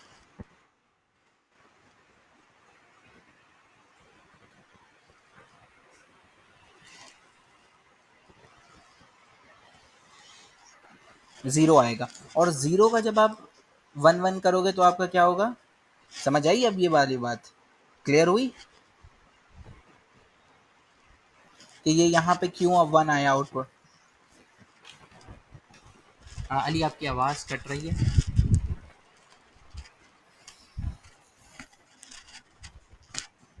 हाँ जी बिल्कुल। क्लियर हुई, आगे चलें। प्रॉपर इफ एल्स कंडीशंस देखें आप। सही है। ओके। तो यहाँ से आप लोगों को ये भी चीज़ क्लियर हुई कि आपके लिए ज़रूरी नहीं होता कि आप दो चीज़ों को यूज़ करके आपके पास जो है वो कंडीशन सिर्फ दो के ऊपर डिपेंड कर रही हो, 20 के ऊपर भी डिपेंड कर सकती है। Also is not a good thing in programming कि आपकी एक कंडीशन इतनी बड़ी हो जिसमें आप 20 वेरिएबल को चेक कर रहे हो, लेकिन आप कर सकते हो। सही है। लॉजिकली आपको कोई नहीं रोकेगा कि ऐसा काम जो है वो पॉसिबल नहीं है। लेकिन क्या होता है कि अगर ये कंडीशन जैसे जैसे कॉम्प्लेक्स होती जाएगी, नेस्टेड नेस्टेड, ये कंडीशन को आप जैसे जैसे एक्सटेंड करते जाओगे तो वो क्या होगा, एट द एंड आपके लिए ही मसला करेगी। कि वो क्या होगा कि आपको रीडेबिलिटी का भी इशू उसमें आ जाएगा कि वो आप कंडीशन को रीड कैसे करोगे। और फिर क्या होगा कि आपने बीच में कहीं पे एंड दिया हुआ है, कहीं और दिया हुआ है, तो वही वाली चीज़ कि आपने क्या किया, आपने इसको राइट हैंड आपने राइट लेफ्ट साइड से इन स्ट्रेट लाइन आपने उसको रीड करना शुरू कर दिया। लेकिन वो कंडीशन क्या है, कहीं पे पहले एंड एग्जीक्यूट हो रहा होगा, फिर कोई किसी के साथ हो रहा होगा, तो वो क्या होगा कि एक प्रॉपर समझ ही नहीं आएगा आपको कि आखिर आपकी कंडीशन। तो इसीलिए कंडीशन को क्या है, छोटे छोटे पीसेस में डिवाइड करके चलोगे तो ज़्यादा बेहतर होगा। अब आते हैं हम इधर अपने इफ एल्स की तरफ। तो इसी तरह असल में इफ एल्स कोई इतनी ज़्यादा रॉकेट साइंस नहीं थी इफ एल्स में। असल जो चीज़ थी समझने के लिए वो ये थी कि आपके पास ये दोनों ऑपरेटर किस तरह वर्क करते हैं। ओके, अब मैं इफ एल्स की तरफ वापस आता हूँ। इस कंडीशन के आउटपुट को मैं यहाँ से हटा देता हूँ, यहाँ आता हूँ। आउटपुट के तौर पे जो मेरा वेरिएबल है इसको मैं यहाँ से लेता हूँ और इसकी वैल्यू को मैं यहाँ से चेक करता हूँ और यहाँ आके एल्स करता हूँ। कांस्टेंट का मैंने लास्ट टाइम आपको सिर्फ ये बता दिया था कि कांस्टेंट की वैल्यू जो होती है वो ओवरराइड नहीं कर सकते हम। ओके। और जो वेरिएबल और लेट होता है उसके साथ जो होती है वो वैल्यू ओवरराइट हो जाती है। ES6 के जब कॉन्सेप्ट को पढ़ेंगे तो हम देखेंगे कि आखिर ये डिटेल में होता क्या सीन है, ब्लॉक स्कोप और फाइल स्कोप और ये सब क्या होता है। अच्छा जी, मैं बोलता हूँ अगर मेरा आउटपुट है, विच मीन्स इफ आउटपुट, अगर आपके पास कोई भी कंडीशन लिखी हो इफ, तो उसको आपने एवल्यूट कैसे करना होता है, if true then go to this block, otherwise go to this block. Okay.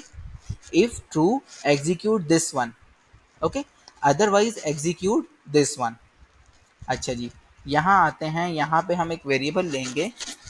यहाँ हम करते हैं just console dot log output और यहाँ पे आके हम बोलेंगे console डॉट लॉग आउटपुट। दोनों जगह पे मैं console डॉट लॉग आउटपुट करूँगा। तो मुझे बताओ कि यहाँ पे वैसे ये कंडीशन तो हम एवल्यूट कर चुके थे, अभी थोड़ी देर पहले ही हमने की थी। अब मुझे बताओ कि आउटपुट मेरा लाइन नंबर 49 से आएगा या 51 से आएगा।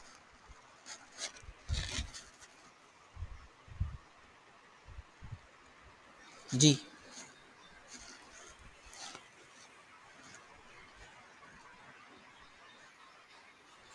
49 से आएगा। क्यों? क्योंकि हमारा ये जो आउटपुट होगा इसकी वैल्यू क्या हो जाएगी, ट्रू हो जाएगी। But let's do one more thing, और वो ये करेंगे कि इधर से दोनों ब्रैकेट्स हटाओ और इसको कर दो एंड एंड। अब बताओ क्या होगा आउटपुट। पहले पूरी कंडी 2-3 मिनट ले सकते हो आप, पूरी कंडीशन को एवल्यूट करो, उसके बाद बताओ क्या आउटपुट आएगा और कहाँ से आएगा, कौन सी लाइन से आउटपुट मिलेगा। लाइन नंबर 51 से आएगा। ज़रा एवल्यूट करके दो मुझे आउटपुट, लाइन नंबर 45 के अंदर बताओ क्या आएगा, आउटपुट की वैल्यू क्या होगी मेरे पास।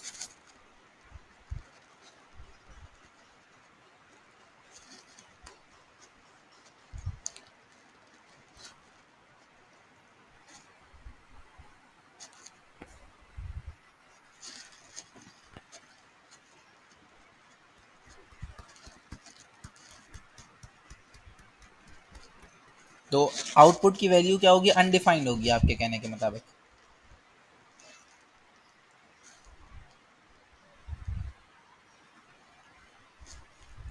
नहीं, अनडिफाइंड भी एक फॉल्स ही बिहेवियर है।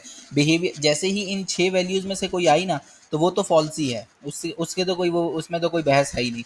असल में बात ये है कि वैल्यू क्या बनेगी यहाँ पे, अनडिफाइंड ही बनेगी। डिबेट ये है कि वो यहाँ पे वैल्यू बनेगी, वो अनडिफाइंड बनेगी, फॉल्स बनेगी, क्या बनेगी, नल बनेगी, ज़ीरो बनेगी, क्या बनेगी।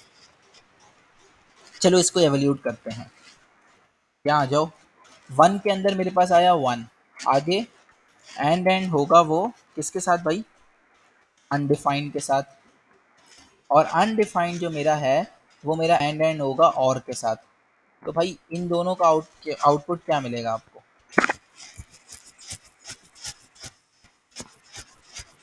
देखो यहाँ पे क्या होगा, उसको अगर वो ये जब कंडीशन को रीड करेगा तो उसे पहला वाला तो ट्रू मिल जाएगा। वो कहेगा पहला केस जो है वो पहली वैल्यू ट्रू है, आगे जा सकते हैं। लेकिन जैसे ही आगे जाएगा वहां पे क्या मिलेगा, अनडिफाइंड। तो अनडिफाइंड क्या है हमारा, फॉल्सी बिहेवियर। वो बोलेगा इस पूरी कंडीशन को एवोल्यूट करने की मुझे ज़रूरत ही नहीं है। यहाँ से रिफ्रेश करो तो मेरे पास देखो अनडिफाइंड आ गया। और कौन सी लाइन से आया, लाइन नंबर 51 से। क्लियर हुई ये वाली बात। अच्छा ये वाला तो हम इसको हम रन तो हमने किया ही नहीं था ना, जब हमने यहाँ पे वैल्यू ये रखी थी। तो इस सिनेरियो में आपने बोला था 49 से आएगा, और आउटपुट की वैल्यू क्या होगी ये बता सकते हो, विच इज़ 1। सही है। क्लियर हुई ये वाली चीज़। इफ एल्स की स्टेटमेंट समझ आई।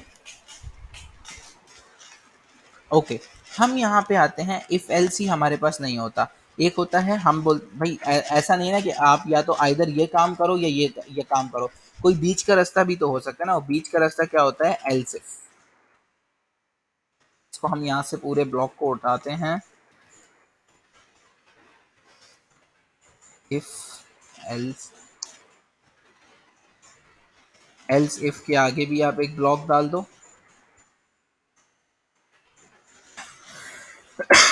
और इसके अंदर आप एक कंडीशन लिख दो। ओके।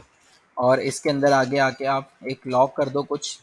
अच्छा जी, ये हुआ। यहाँ पे आ जाओ, कंडीशन की जगह आप यहाँ लिखो आउटपुट। और अच्छा एक मिनट पहले, इससे पहले एक और चीज़ देख लेते हैं। क्या निगेट ऑपरेटर के बारे में आप लोगों को पता है, ये जो होता है आपका एक्सक्लेमेशन मार्क। एक्सक्लेमेशन मार्क का पता है आप लोगों को क्या होता है ये,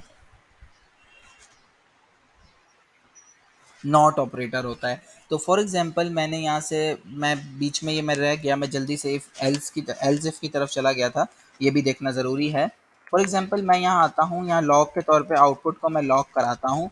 अगर मैं आउटपुट को लॉक कराऊंगा तो मेरे पास आंसर आ रहा है 1। लेकिन मैं बोलता हूँ कि इस आंसर के पहले मैं ये नॉट का सिंबल लगा दूँ, विच मीन्स कि जो मेरा आउटपुट है उसको नॉट कर दो, उसका उल्टा कर दो। जो आउटपुट आ रहा है उसका उल्टा कर दो। तो क्या आउटपुट मिलेगा मुझे, बताओ।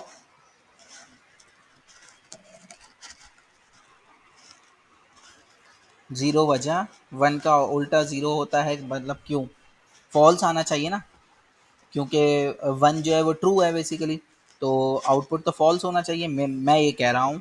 बाकी क्या कहते हैं, मतलब मैं सोच रहा हूँ ऐसा कि ऐसा होना चाहिए। क्या 1 का अपोजिट जो आपने बोला ज़ीरो, वो कोई एक्सप्लेन कर सकते हो वजह क्या है उसकी। हो सकता है ज़ीरो ही आउटपुट आए, लेकिन थोड़ा पहले डिस्कस करते हैं ना कि क्यों ज़ीरो आएगा।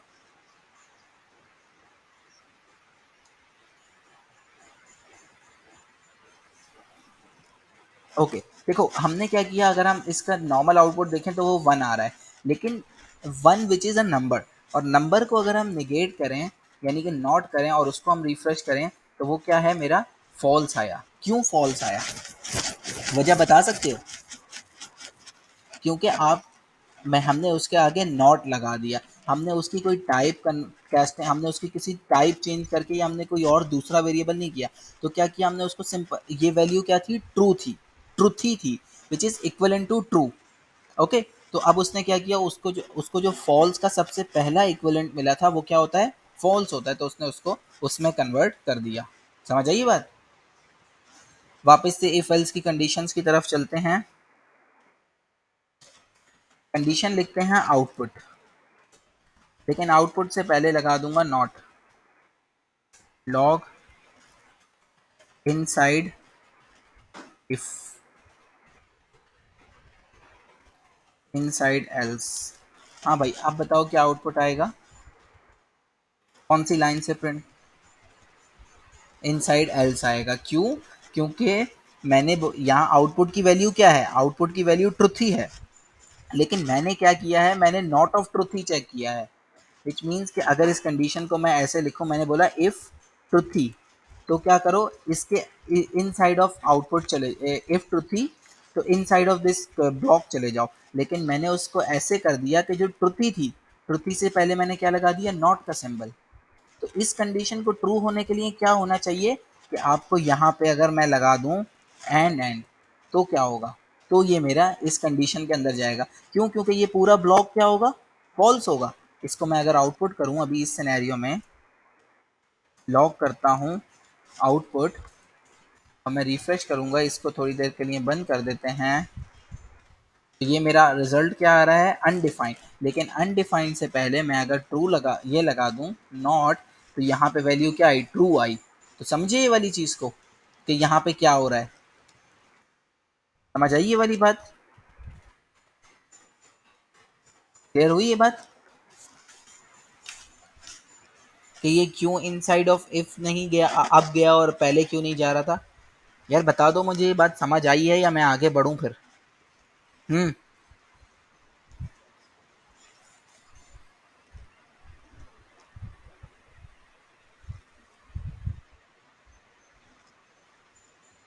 हाँ बता दो भाई, आगे बढ़ूं या नहीं बढ़ूं? आ गई तो बोलो ना यार, आ गई, ताकि मैं फिर उसको अगली कंडीशन को एवोल्यूट करवाऊं।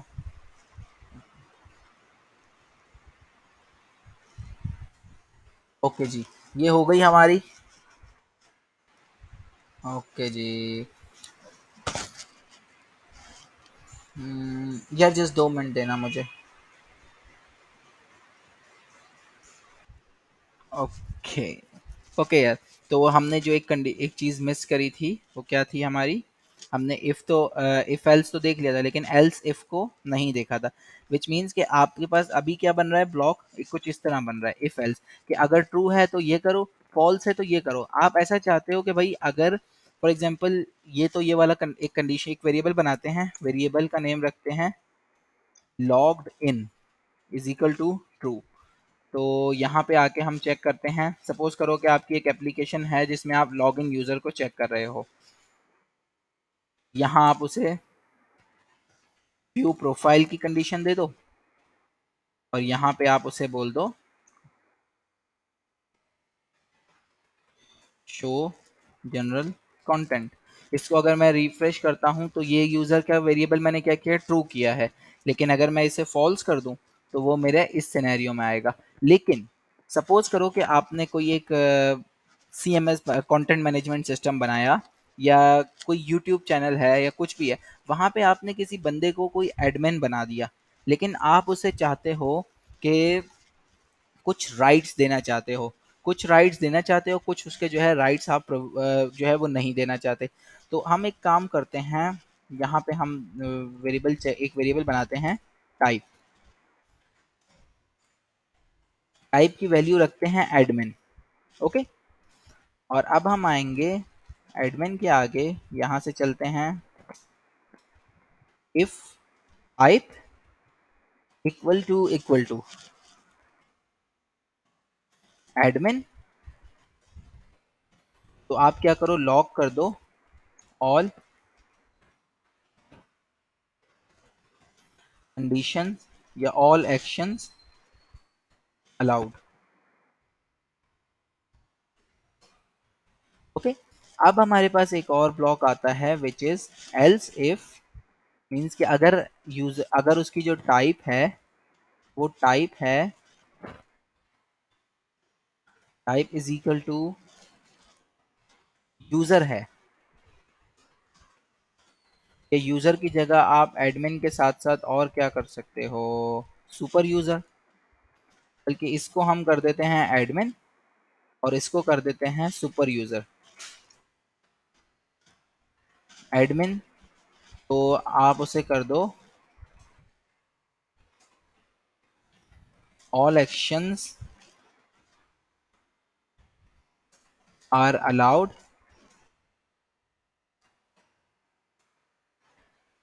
एक्सेप्ट डिलीट, मतलब वो डिलीट नहीं कर सकता, बाकी सारे एक्शंस परफॉर्म कर सकता है।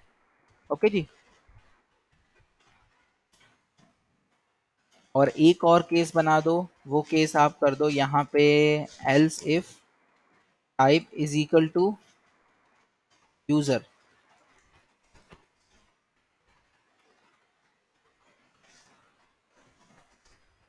Only view condition. मीन्स कि अगर कोई, अगर एक आपका जो टाइप है, जो भी यूजर आपका लॉग्ड इन हुआ, तो क्या है कि आप सबसे पहले चेक करो कि भाई अगर वो एडमिन है तो आप उसको ये वाला काम कर सकते हो, अगर वो सुपर एडमिन है तो वो सब कुछ कर सकता है, लेकिन अगर उसकी टाइप यूजर है तो क्या होगा कि वो ओनली सिर्फ व्यू कर सकता है, ओनली व्यू, उसके अलावा कुछ भी नहीं कर सकता। तो इसको अगर हम यहाँ से पेज को रिफ्रेश करें, तो all action are allowed except delete, क्योंकि ये मेरा क्या था, एडमिन। अच्छा, एक और काम करते हैं, वो काम ये करते हैं कि यहाँ रखते हैं वेरिएबल इज लॉग्ड यूजर, एक ये वेरिएबल बनाते हैं और इसकी वैल्यू को कर देते हैं ट्रू, और यहाँ पे आके हम करते हैं इस टाइप से पहले पहले इज लॉग्ड यूजर को हम यहाँ से एंड करा देते हैं सबके साथ। समझ गए ये वाली चीज, कि भाई यूजर जो है वो इन एक्शंस को परफॉर्म करने के लिए क्या हो, लॉग्ड इन भी होना चाहिए, तभी उसके पास ये कंडीशन हो। अदरवाइज हम एक एल्स का केस बनाते हैं और उसमें लॉग करते हैं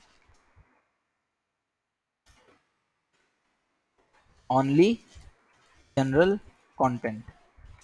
ओके, समझ आई ये वाली बात। अगर मैं यहाँ से इसको मैं डायरेक्ट फॉल्स कर दूं, तो मैं जैसे ही इस पेज को रिफ्रेश करूंगा तो मुझे क्या है कि only allowed for general content. क्यों? क्योंकि वो टाइप भले उसकी एडमिन है, लेकिन वो एडमिन टाइप तो तब होगी ना भाई, अगर एक यूजर आपका एडमिन भी है, आपके कंट्रोल पैनल का या आपके सीएमएस का, तो आप उसे उसे भी, एडमिन को भी तो चाहोगे ना कि भाई वो लॉग इन हो। जैसे फॉर एग्जांपल मैं यहाँ से सुपर यूजर कर लेता हूँ, सुपर यूजर कर देता हूँ, और मैं फिर भी मैं अगर रिफ्रेश करूँ तो ये सुपर यूजर के केस में भी नहीं चलेगा। तो क्या होगा, मुझे इसका लॉग्ड इन जो है वो क्या करना पड़ेगा, ट्रू। जैसे ही मैं लॉग्ड इन ट्रू करूंगा तो ये ऑल एक्शंस अलाउड हो गए। इसको मैं अगर सुपर यूजर की जगह मैं जस्ट इसे यूजर भी कर दूं, ओके यहाँ पे। अच्छा, एक चीज बताते हैं, एक चीज और देखते हैं यहाँ पे, क्या ये मेरा इस वक्त मेरी कौन सी कंडीशन ट्रू होगी, कोई बता सकता है? जी, कौन सी कंडीशन ट्रू होगी, कौन सी स्टेटमेंट का आउटपुट आएगा, मुझे कहाँ से आउटपुट मिलेगा? लाइन नंबर 58 से आएगा, 60 से ओनली व्यू आएगा। क्या मुझे आप एक्सप्लेन कर सकते हो ओनली व्यू क्यों आएगा? और अगर कोई कहता है कि इसके अलावा कोई आएगा तो वो भी एक्सप्लेन जरूर करे।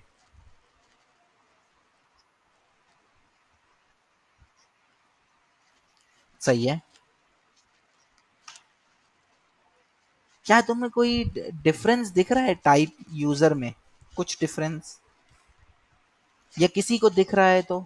केस सेंसिटिव आपका क्या होगा कि जब आप यहाँ आते हैं, हम एक काम करते हैं ना, ये हमारा वेरी कंसोल है, इधर ट्रैक करते हैं, एक वेरिएबल बनाते हैं, इसको मैं थोड़ा जूम कर दूं, तो वर्बोस बंद कर देते हैं यहाँ से। Variable x equal to x। Okay, अब मैं बोलता हूँ एक वेरिएबल, एक स्ट्रिंग लेता हूँ x is equal to x, तो ये मेरा क्या है, फॉल्स। लेकिन मैं जैसे ही इसको x के साथ करूंगा तो ये, तो विच मीन्स कि ये मेरी केस सेंसिटिव भी है। ओके, समझे कि मेरा इस, तो इस सिनेरियो में अब बताओ क्या आउटपुट आएगा? तो और क्या होगा, ओनली जनरल यूजर होगा। अच्छा, अब एक और चीज करते हैं ना, यहाँ हमें एक और चीज देखनी है कि टाइप चेकिंग भी। फॉर एग्जाम्पल सपोज करो कि आपके पास ये फील्ड जो है वो डेटाबेस से आ रही हैं। जब ये कहीं से आ रही होती है ना, तो वहां पे हम जब यूजर के रोल्स डिफाइन करते हैं, तो वो क्या होता है, फॉर एग्जाम्पल 1 0 2 इस तरह। तो मान लेते हैं, एक लिस्ट बनाते हैं यहाँ पे, भाई अगर यूजर जो है आपका वो सुपर यूजर है, सही है, सुपर यूजर की टाइप होगी 1, ओके। एडमिन की टाइप होगी 2 और यूजर की टाइप होगी 3। सही है। यहाँ आते हैं, इसको मैं कर देता हूँ राइट नाउ 3 और यहाँ पे कंडीशन रखता हूँ 3। नमपैड खोलो द कीबोर्ड से, यहाँ से 3 कर देते हैं, इधर एडमिन के केस में 2 कर देते हैं और यूजर के केस में ओ सॉरी इधर कर देते हैं 1, इधर कर देते हैं 2 और इधर कर देते हैं टाइप को हम 3। ओके जी, तो ये चीज़ यहाँ पे समझ आई। यहाँ से हम कर देते हैं इसकी वैल्यू को 3। तो अब बताओ मेरे पास क्या आउटपुट आएगा।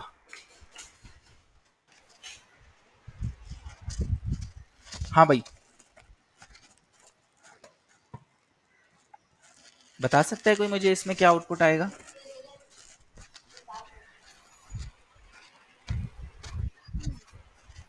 ओनली व्यू, कैसे ओनली व्यू आएगा वो भी एक्सप्लेन करो।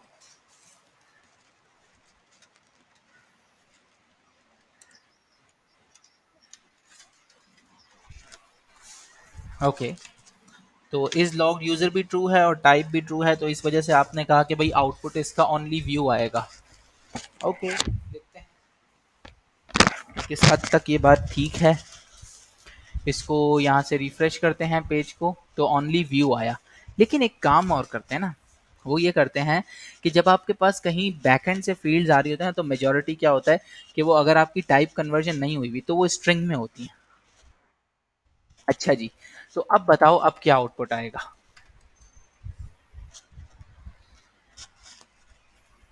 जी,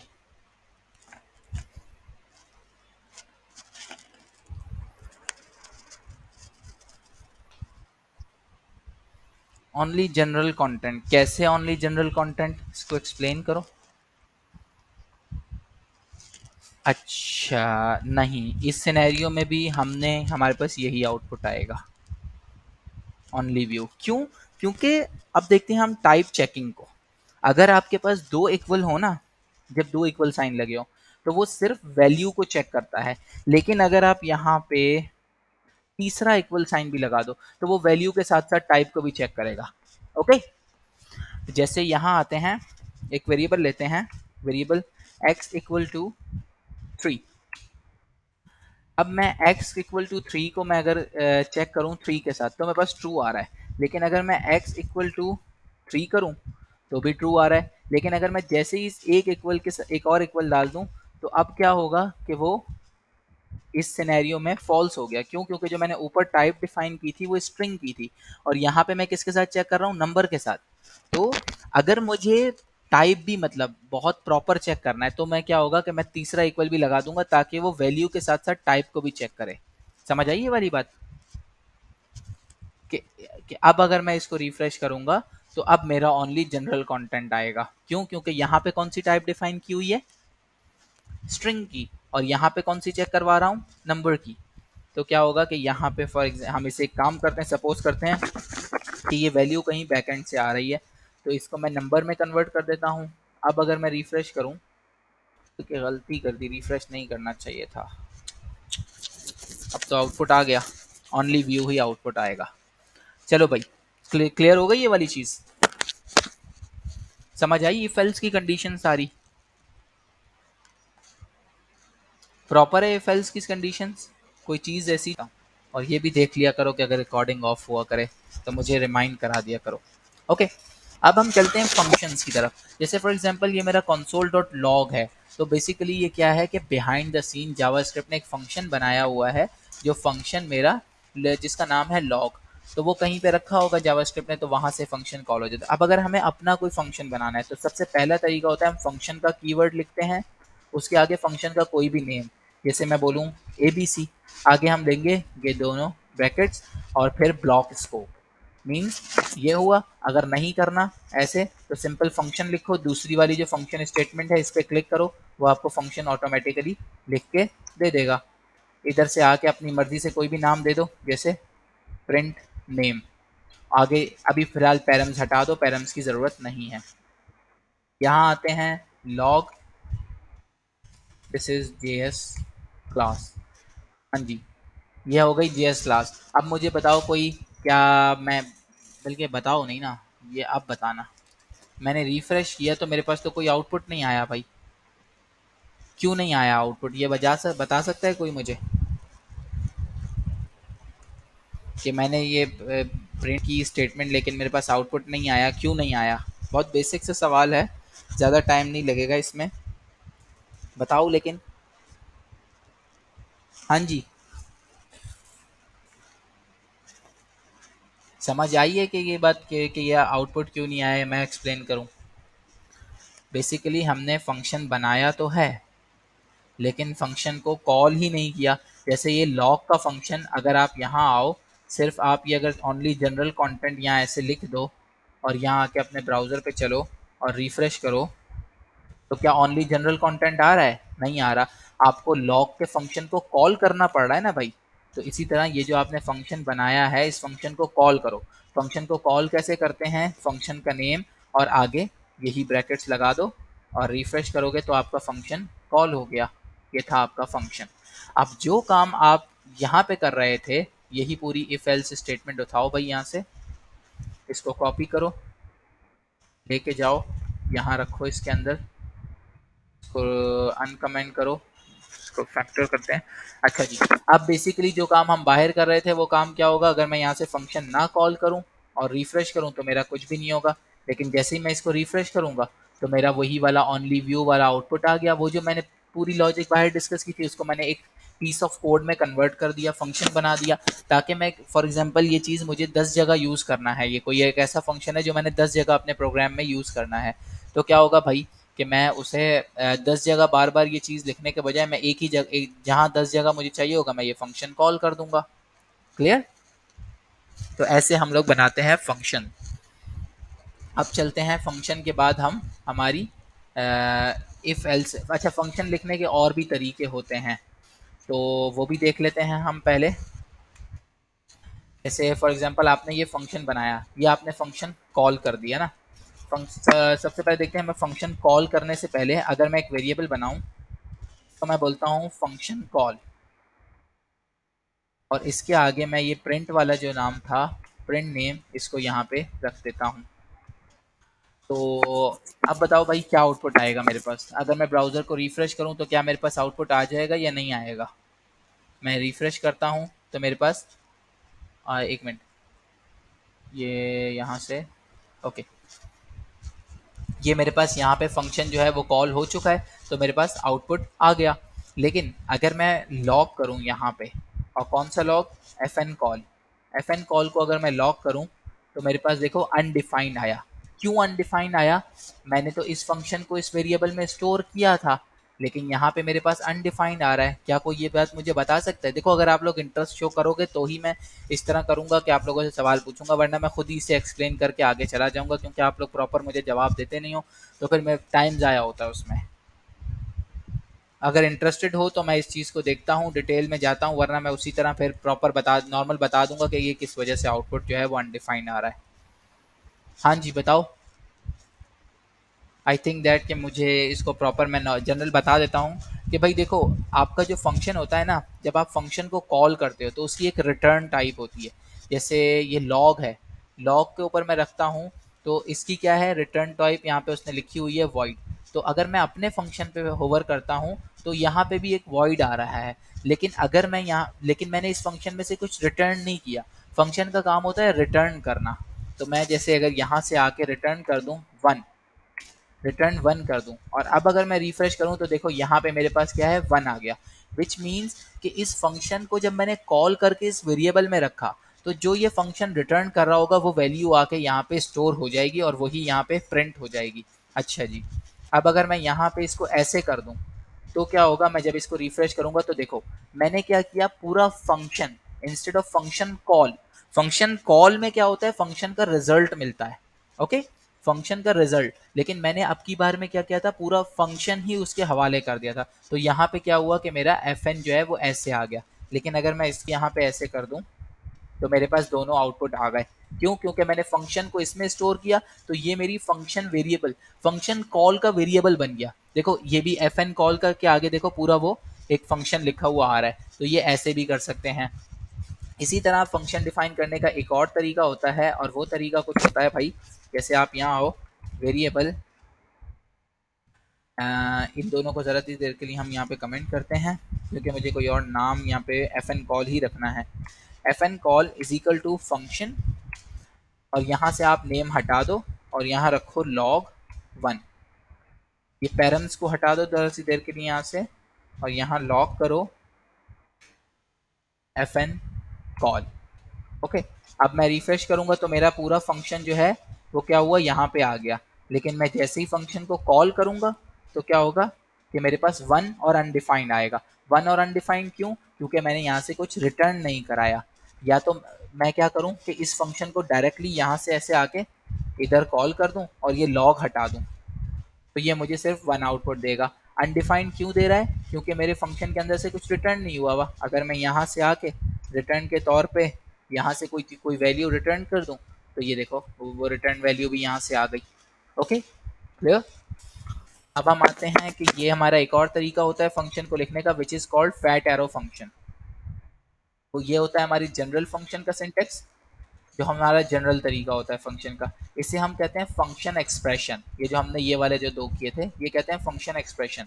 तीसरा होता है fat arrow function. Fat arrow function में क्या होता है कि आप एक वेरिएबल लोगे, वेरिएबल का नाम दोगे F N call two is equal to, आगे आप अपने वेरिएबल ये सर्कल ब्रैकेट्स, एंड देन आगे ये वाला एरो, और इस तरह करके लॉक करोगे और यहाँ पे कर दो 101। तो बिल्कुल जैसे आपने इस फंक्शन को कॉल किया था, इसी तरह आप इस फंक्शन को भी कॉल कर सकते हो। जैसे आप लॉक करोगे, ये फंक्शन भी कॉल हो गया। ओके, लेकिन क्या होगा कि इस फंक्शन को जस्ट लिखने का तरीका डिफरेंट है। जब हम इसको एडवांस में देखेंगे तो मैं आपको बताऊंगा कि इनके अंदर कुछ और चीज़ें भी डिफरेंस होती हैं। सॉरी, मैंने फंक्शन को डायरेक्ट यहाँ से कॉल कर दिया, फंक्शन कॉल नहीं की, तो मेरे पास 101 आया, लेकिन अनडिफाइंड क्यों आ रहा है? क्योंकि मैंने उसमें से कुछ रिटर्न नहीं किया। तो जैसे ही तो रिटर्न अनडिफाइंड को प्रिवेंट करने के लिए या तो मैं यहाँ से फंक्शन कॉल को बाहर निकाल दूँ और इस कंसोल को बंद कर दूं, और यहाँ से रिटर्न टाइप की ज़रूरत नहीं है, तो मेरे पास अनडिफाइंड नहीं आएगा। लेकिन अगर मुझे इसको ऐसे ही करना है तो मुझे यहाँ से कुछ ना कुछ रिटर्न करना पड़ेगा। तो मैं यहाँ से रिटर्न कर देता हूँ फैट एरो फंक्शन। मेरे पास फैट एरो फंक्शन आ गया। क्लियर हो गया होगा आई थिंक ये। कोई क्वेश्चन है तो आप लोग बोल सकते हो। अब हम देखते हैं कि हमें फंक्शन के अंदर पैरामीटर्स पास करने हैं। ओके ओके, आई थिंक कोई मैसेज है। रिटर्न दोबारा डिफाइन कर दें। देखो, आपका कोई भी फंक्शन होता है तो उसकी एक रिटर्न टाइप होती है। जब आप फंक्शन को कॉल करते हो तो उसमें से आप कुछ रिटर्न करते हो, तो उस रिटर्न के तौर पे यहाँ पे मैं ये, क्योंकि मेरा काम जो मैंने ये फंक्शन यूज़ किए, यहाँ पे मैं डायरेक्ट कंसोल डॉट लॉग कर रहा था, तो इस वजह, और मैं कुछ रिटर्न नहीं कर रहा था। तो जब मैं कुछ रिटर्न नहीं करता तो वो समझता है कि फंक्शन में से कुछ रिटर्न नहीं हो रहा, तो वो उसे रिटर्न टाइप के तौर पे अनडिफाइंड वहाँ पे प्रिंट कर देता है। ये था। अब हम यहाँ आते हैं, ये वाले इन दोनों को मैं यहाँ से कमेंट करता हूँ। पहले वाले फंक्शन की तरफ दोबारा जाते हैं, इस फंक्शन कॉल को यहाँ से देखते हैं, और ओ सॉरी सॉरी यार, वो मैंने वही वाला टैब रिफ्रेश कर दिया था। सॉरी, मैंने यही वाला टैब रिफ्रेश कर दिया था, तो मैं गलती से एग्जिट हो गया था।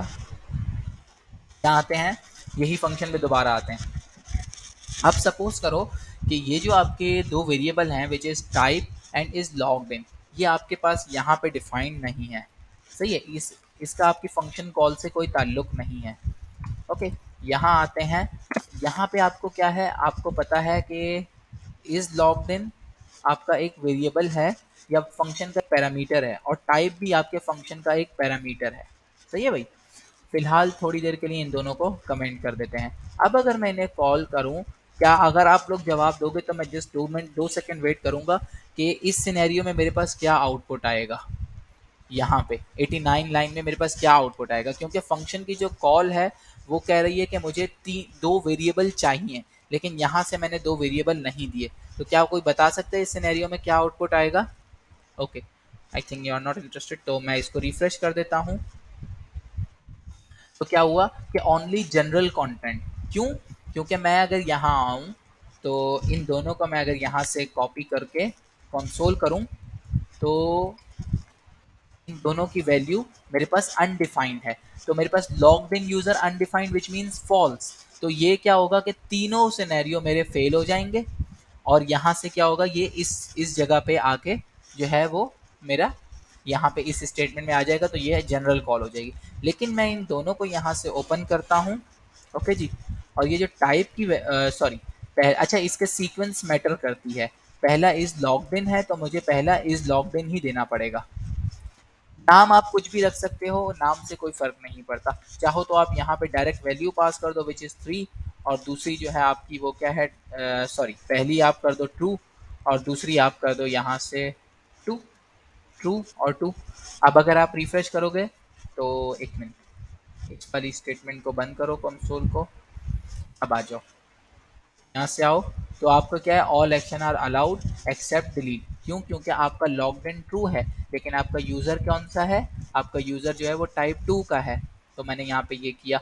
अगर आप चाहो तो इनको जो है ये यहाँ से वेरिएबल बनाए हैं, ये भी यूज़ कर लो। इनके नेम चलो हम चेंज कर देते हैं, जैसे इसको मैं एक्स कर देता हूँ, इसे मैं वाई कर देता हूँ, यहाँ पे मैं वाई दे देता हूँ और आगे मैं एक्स दे देता हूँ। ये है, मैं ये रिफ्रेश करूंगा तो मेरे पास क्या हुआ, ओनली व्यू हुआ। क्यों? क्योंकि मैंने यहाँ पे 3 जो है वो नंबर की फॉर्म में दे दिया, और कोई भी यहाँ पे 3 से जो है, एक मिनट मैंने यहाँ पे क्या दिया, y। y मेरा कौन सा है, y की वैल्यू, क्या कोई बता सकता है कि यहाँ पे मेरे पास ओनली जनरल कंटेंट क्यों आया? क्योंकि मैंने पहले दे दिया ट्रू, विच इज़ मेरा यहाँ पे अगर वैल्यूज़ को मैं लेके आऊँ, लॉग करूँ, लॉग यूज़र कॉमा टाइप, अगर मैं यहाँ से टाइप को देखूँ तो मेरे पास क्या है, ट्रू और 3, ट्रू और 3 यहाँ पे आ गया, 3 दे दिया तो इसीलिए उसको ओनली व्यू की वैल्यू मिल गई, विच मेक सेंस कि यहाँ पे ऐसा हो गया। लेकिन अगर मैं यहाँ से ये नंबर हटा दूँ, अब अगर मैं इसको रिफ्रेश करूँ तो ये क्या होगा कि मेरे पास ओनली जनरल कंटेंट, क्योंकि 3 की वैल्यू जो है वो स्ट्रिंग टाइप की हो गई है। ओके जी, ये फंक्शन समझ आए यहाँ पे कि इसके अंदर आप लोग चाहो तो बेशुमार जितने आप यहाँ पे और भी चाहो वेरिएबल ले सकते हो। जैसे हम यहाँ आते हैं, इसको कमेंट करते हैं, चलते हैं एक और फंक्शन बनाते हैं, एक फंक्शन देते हैं। इस फंक्शन में हम बोलते हैं सम ऑफ, सम ऑफ लिस्ट। देखिए सम ऑफ लिस्ट, क्योंकि अभी आप लोगों ने लूप नहीं पढ़ा तो इसकी जगह हम कुछ और कर लेते हैं, सम, सम ऑफ एन नम्स।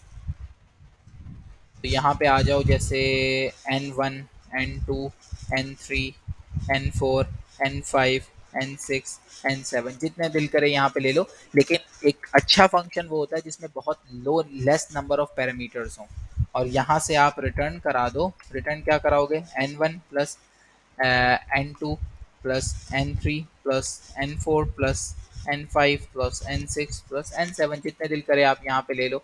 इस सम ऑफ नम्स को यहाँ से आके आप कॉल करोगे। तो अगर आप लोग इंटरेस्टेड हो तो मैं लास्ट क्लास का थोड़ा सा रिवीजन जो हमने कॉन्कैटिनेशन की थी वो यहाँ पढ़ सकते हैं, अगर कोई इंटरेस्टेड है तो। ये आ जाते हैं N7 तक जाते हैं, यहाँ से रिफ्रेश करेंगे। ओके एक मिनट, मैंने यहाँ से एक्चुअली रिटर्न तो किया लेकिन लॉग नहीं कराया, तो यहाँ से आके हम इसे लॉग कर देते हैं। तो ये मेरे पास 7 आउटपुट आ गया, 1 2 3 4 5 6 7। क्यों? क्योंकि मैंने यहाँ पे गलती से कॉमाज लगा दिए इंस्टेड ऑफ प्लस। अब मैं यहाँ ये कर देता हूँ तो मेरे पास क्या आउटपुट आया, 28 आउटपुट आ गया। अगर चाहो तो इसको आप कर सकते हो, 7 6 5 वेरीफाई कर लेते हैं।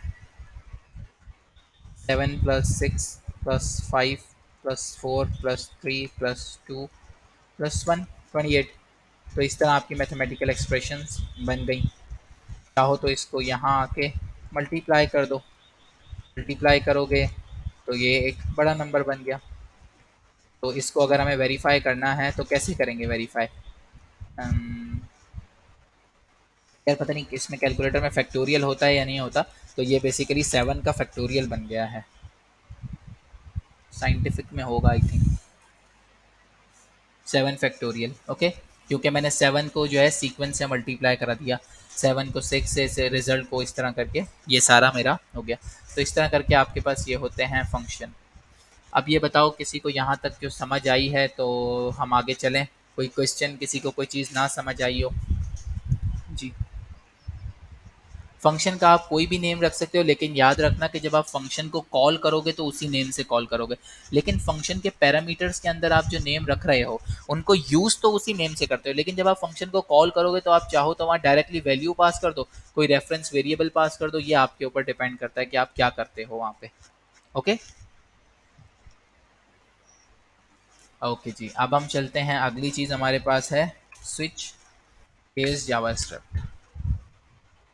ये एमडीएन की डॉक्स पढ़ना चाहो तो एमडीएन की डॉक्स मैं रेफरेंस के तौर पे पहले डॉक्स भेज देता हूँ आप लोगों को, ताकि अगर कोई इंटरेस्टेड हो डॉक्स पढ़ने में तो वो भी देख सकता है। ओके जी, तो अब हम चलते हैं, हम यहाँ से स्विच स्टेटमेंट को देखते हैं। स्विच स्टेटमेंट क्या होता है कि मैं यहाँ लिखता हूँ स्विच, बल्कि एक जनरल सिंटेक्स आप लोगों को स्विच का मैं यहाँ दिखा देता हूँ।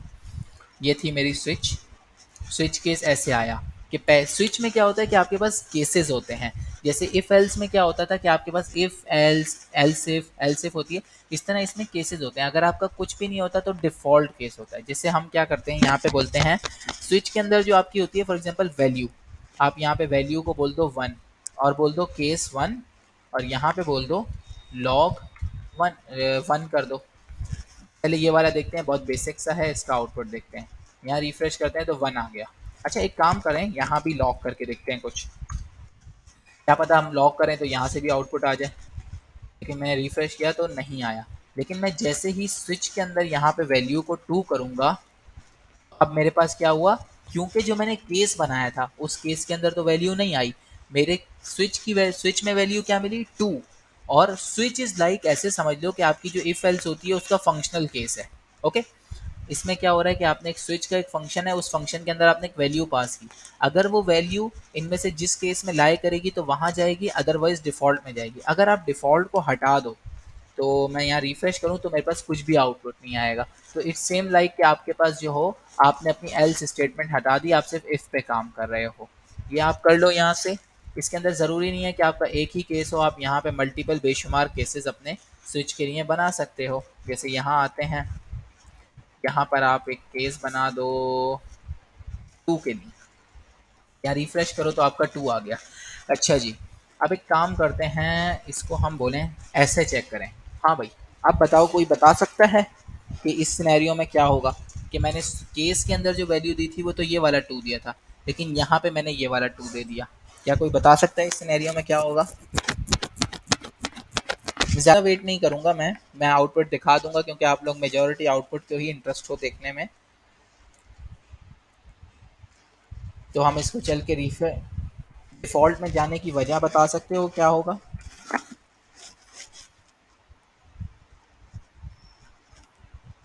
Okay let's do this. एक काम करते हैं, या इसको कैसे वेरीफाई करें हम? यहाँ से अगर मैं रिफ्रेश करता हूँ तो वेरीफाई करने के दो तरीके हैं, कि एक तो ये मुझे बताएगा कि कौन सी लाइन से आउटपुट आया, which is line number 120, which make sense कि भाई ये यहाँ है। अदरवाइज आप यहाँ आओ, सोर्स में जाओ, यहाँ पे आप डीबग भी लगा सकते हो, डीबगर।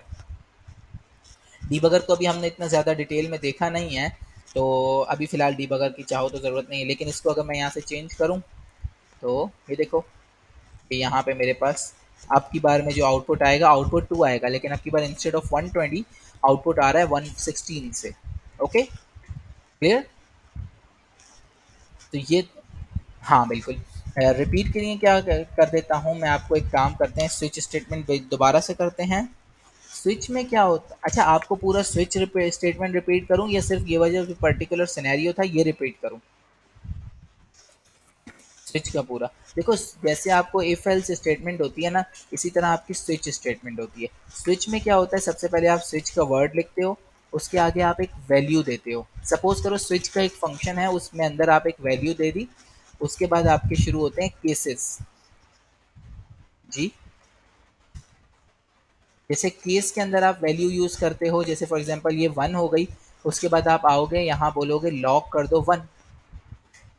उसके बाद आपका उसके बाद आपको अपने केस को ब्रेक भी करना होता है। फॉर एग्जांपल इस सिनेरियो में मैं ब्रेक नहीं कर रहा, यहाँ से मैं जाता हूँ, यहाँ मैं बोलता हूँ 2, और 2 के सिनेरियो में मैं यहाँ पे बोलता हूँ 2 आउटपुट करता हूँ और एक डिफ़ॉल्ट बनाता हूँ, और डिफ़ॉल्ट में मैं लॉक कर देता हूँ 3। तो अब क्या ये सब इसमें क्या होगा कि ये कैसे करेगा कि यहाँ आके वैल्यू को चेक करेगा, इस वैल्यू को फिर जाएगा केस में और देखेगा कि ये स्विच में जो वैल्यू मिली है वो कौन से केस में लाए करती है। वो इस केस में लाए करती है तो वो क्या करेगा, यहाँ से आउटपुट दे देगा। लेकिन इस सिनेरियो में क्योंकि मैंने ब्रेक ही नहीं किया, तो देखो ज़रा आउटपुट क्या आएगा। आउटपुट आ गया 1 2 3। उसको यहाँ पे तो मिला, लेकिन मैंने क्योंकि स्विच ब्रेक नहीं किया था तो उसने ये भी प्रिंट कर दिया, ये भी प्रिंट कर दिया। तो अब मुझे क्या करना पड़ेगा भाई, यहाँ पे ब्रेक कर देता हूँ। तो मैंने जैसे ही रिफ्रेश करूंगा तो 1 पे हो गया, लेकिन अगर मैं यहाँ पे 2 दे दूँ और 2 को मैंने ब्रेक नहीं किया तो वो आउटपुट के तौर पे 2 और 3 दे देगा। तो मुझे हर केस को ब्रेक करना भी लाजमी होता है, ताकि मेरा जो प्रोग्राम है वो जैसे ही उसको एक स्विच मिल जाए वो अगले स्विच को एक्टिवेट ना करे ना, अगले स्विच में ना जाए। सही है। बिल्कुल। वो केस की इन दो वैल्यूज को कंपेयर करेगा, जैसे अभी हमने थोड़ी देर पहले देखा था जिसमें हमने क्या किया था, इसको स्ट्रिंग कर दिया और यहाँ पे मैंने नंबर पास किया है। तो अब अगर मैं रिफ्रेश करूंगा तो वो 3 में चला गया, क्यों, और 3 इज अवर डिफॉल्ट केस, तो वो डिफॉल्ट में आ गया। ओके। क्योंकि यहाँ पे उसको वैल्यू तो मिली, लेकिन यहाँ पे क्या है कि उसको टाइप नहीं चेक हो पा रही। तो वो बोलेगा भाई ये वैल्यू तो यहाँ पे सही नहीं है, उसके मुताबिक यहाँ पे कौन सी होनी चाहिए, नंबर होना चाहिए। या तो आप इसको ऐसे करो कि यहाँ से आके इसको नंबर में कन्वर्ट करो। अब रिफ्रेश करोगे तो वो आपको 2 दे देगा, क्यों, क्योंकि आपने स्ट्रिंग को नंबर में कन्वर्ट कर दिया। इस बेटर कि आप इसको यहाँ से ऐसे करके हटा दो। अब रिफ्रेश करो तो आपको वही आउटपुट आएगा। क्लियर। अच्छा, अब स्विच और इफ एल्स के रिलेटेड मैं कुछ क्वेश्चंस जो है वो मैं अभी पोस्ट कर दूंगा स्लैक में और व्हाट्सएप पे दोनों जगह। तो वो क्योंकि अब ये इतने बड़े असाइनमेंट्स नहीं होंगे, इसमें आपको कोई पूरा पेज नहीं बनाना होगा। तो इसके लिए कोशिश करना, बल्कि कोशिश नहीं, लाजमी ये आप लोग मुझे जो है ना कल क्लास हम स्टार्ट करेंगे, इंस्टेड ऑफ 2 बजे हम इसे स्टार्ट करेंगे, दो थोड़ा 10 मिनट पहले स्टार्ट करेंगे, ताकि एक तो वैसे भी आप लोग जो है वो 10 मिनट लेट आते हो सब लोग, 10-15 मिनट, तो कोशिश करो कि बिल्कुल एग्जैक्ट टाइम पे आओ, ताकि क्योंकि जो लोग पहले आते हैं उनको आप लोगों की वजह से इंतज़ार करना पड़ता है। अदरवाइज़ मुझे क्लास मैं टाइम पे कल से शुरू करूँगा, और 10 मिनट पहले सब आओ ताकि मैं थोड़ा सा असाइनमेंट आप लोगों के चेक कर लूँ। क्वेश्चंस जो हैं वो मैं यहाँ पे पोस्ट कर दूँगा। ओके। किसी को कोई क्वेश्चन, कोई सवाल तो हम उसे डिस्कस कर सकते हैं, हमारे पास अभी कुछ टाइम बाकी है। अगर नहीं तो हम क्लास को एंड करते हैं यहाँ पे। कोई चीज़, फंक्शन का यूज़ क्या होता है, आप देखो, मैंने ये वाला जो काम किया था, एग्जैक्ट सेम काम, ओके, यही काम मैं यहाँ पे कर रहा हूँ, देखो। लेकिन यहाँ पे क्या है, सपोज करो कि ये चीज़ मुझे 10 जगह यूज़ करनी है, तो मैं क्या करूँगा, इस कोड को यहाँ से कॉपी करके अगली 10 जगह पे लिखूँगा। तो वो क्या होगा कि आपका कोड ज़्यादा हो रहा होगा और एक नॉट अ गुड प्रैक्टिस। लेकिन आप क्या करोगे, इस फंक्शन, उसको आपने एक फंक्शन बनाया और अब 10 जगह पे आपको क्या 100 जगह पे भी यूज़ करना है ना, आप उस फंक्शन को कॉल कर दो। तो दो फायदे हैं, एक तो आपका less number of code use होगा, और सपोज करो कि अब आपके पास कोई रिक्वायरमेंट आई, आपको यहाँ पे एक और केस ऐड करना है, तो अब क्या आप 10 जगह पे वो केस ऐड करोगे, इट्स बेटर कि आप एक जगह पे ऐड करो और वो 10 जगह पे खुद ब खुद रिफ्लेक्ट हो जाए। तो ये आपका फंक्शन का यूज़ होता है, इसके लिए हमारे पास एक प्रिंसिपल यूज़ होता है which is the DRY principle, dry principle, do not repeat yourself. क्या आप अपनी लॉजिक को बार बार नहीं रिपीट करते, इंस्टेड ऑफ उसे किसी रीयूजेबल चीज़ में कन्वर्ट कर देते हो और उस रीयूजेबल चीज़ को बार बार यूज़ कर लेते हो। ओके। क्लियर। और कोई क्वेश्चन किसी का।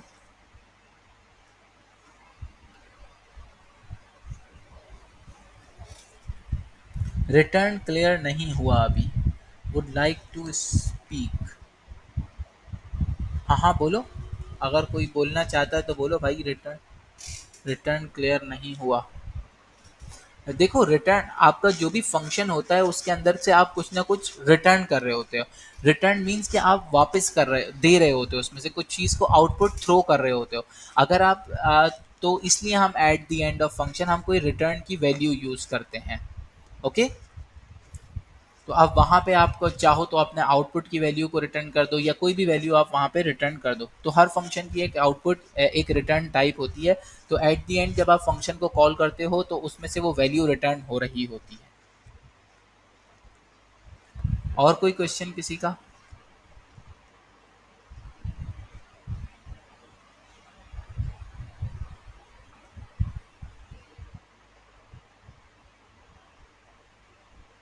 जी भाई, कोई क्वेश्चन नहीं है तो हम क्लास को एंड करें।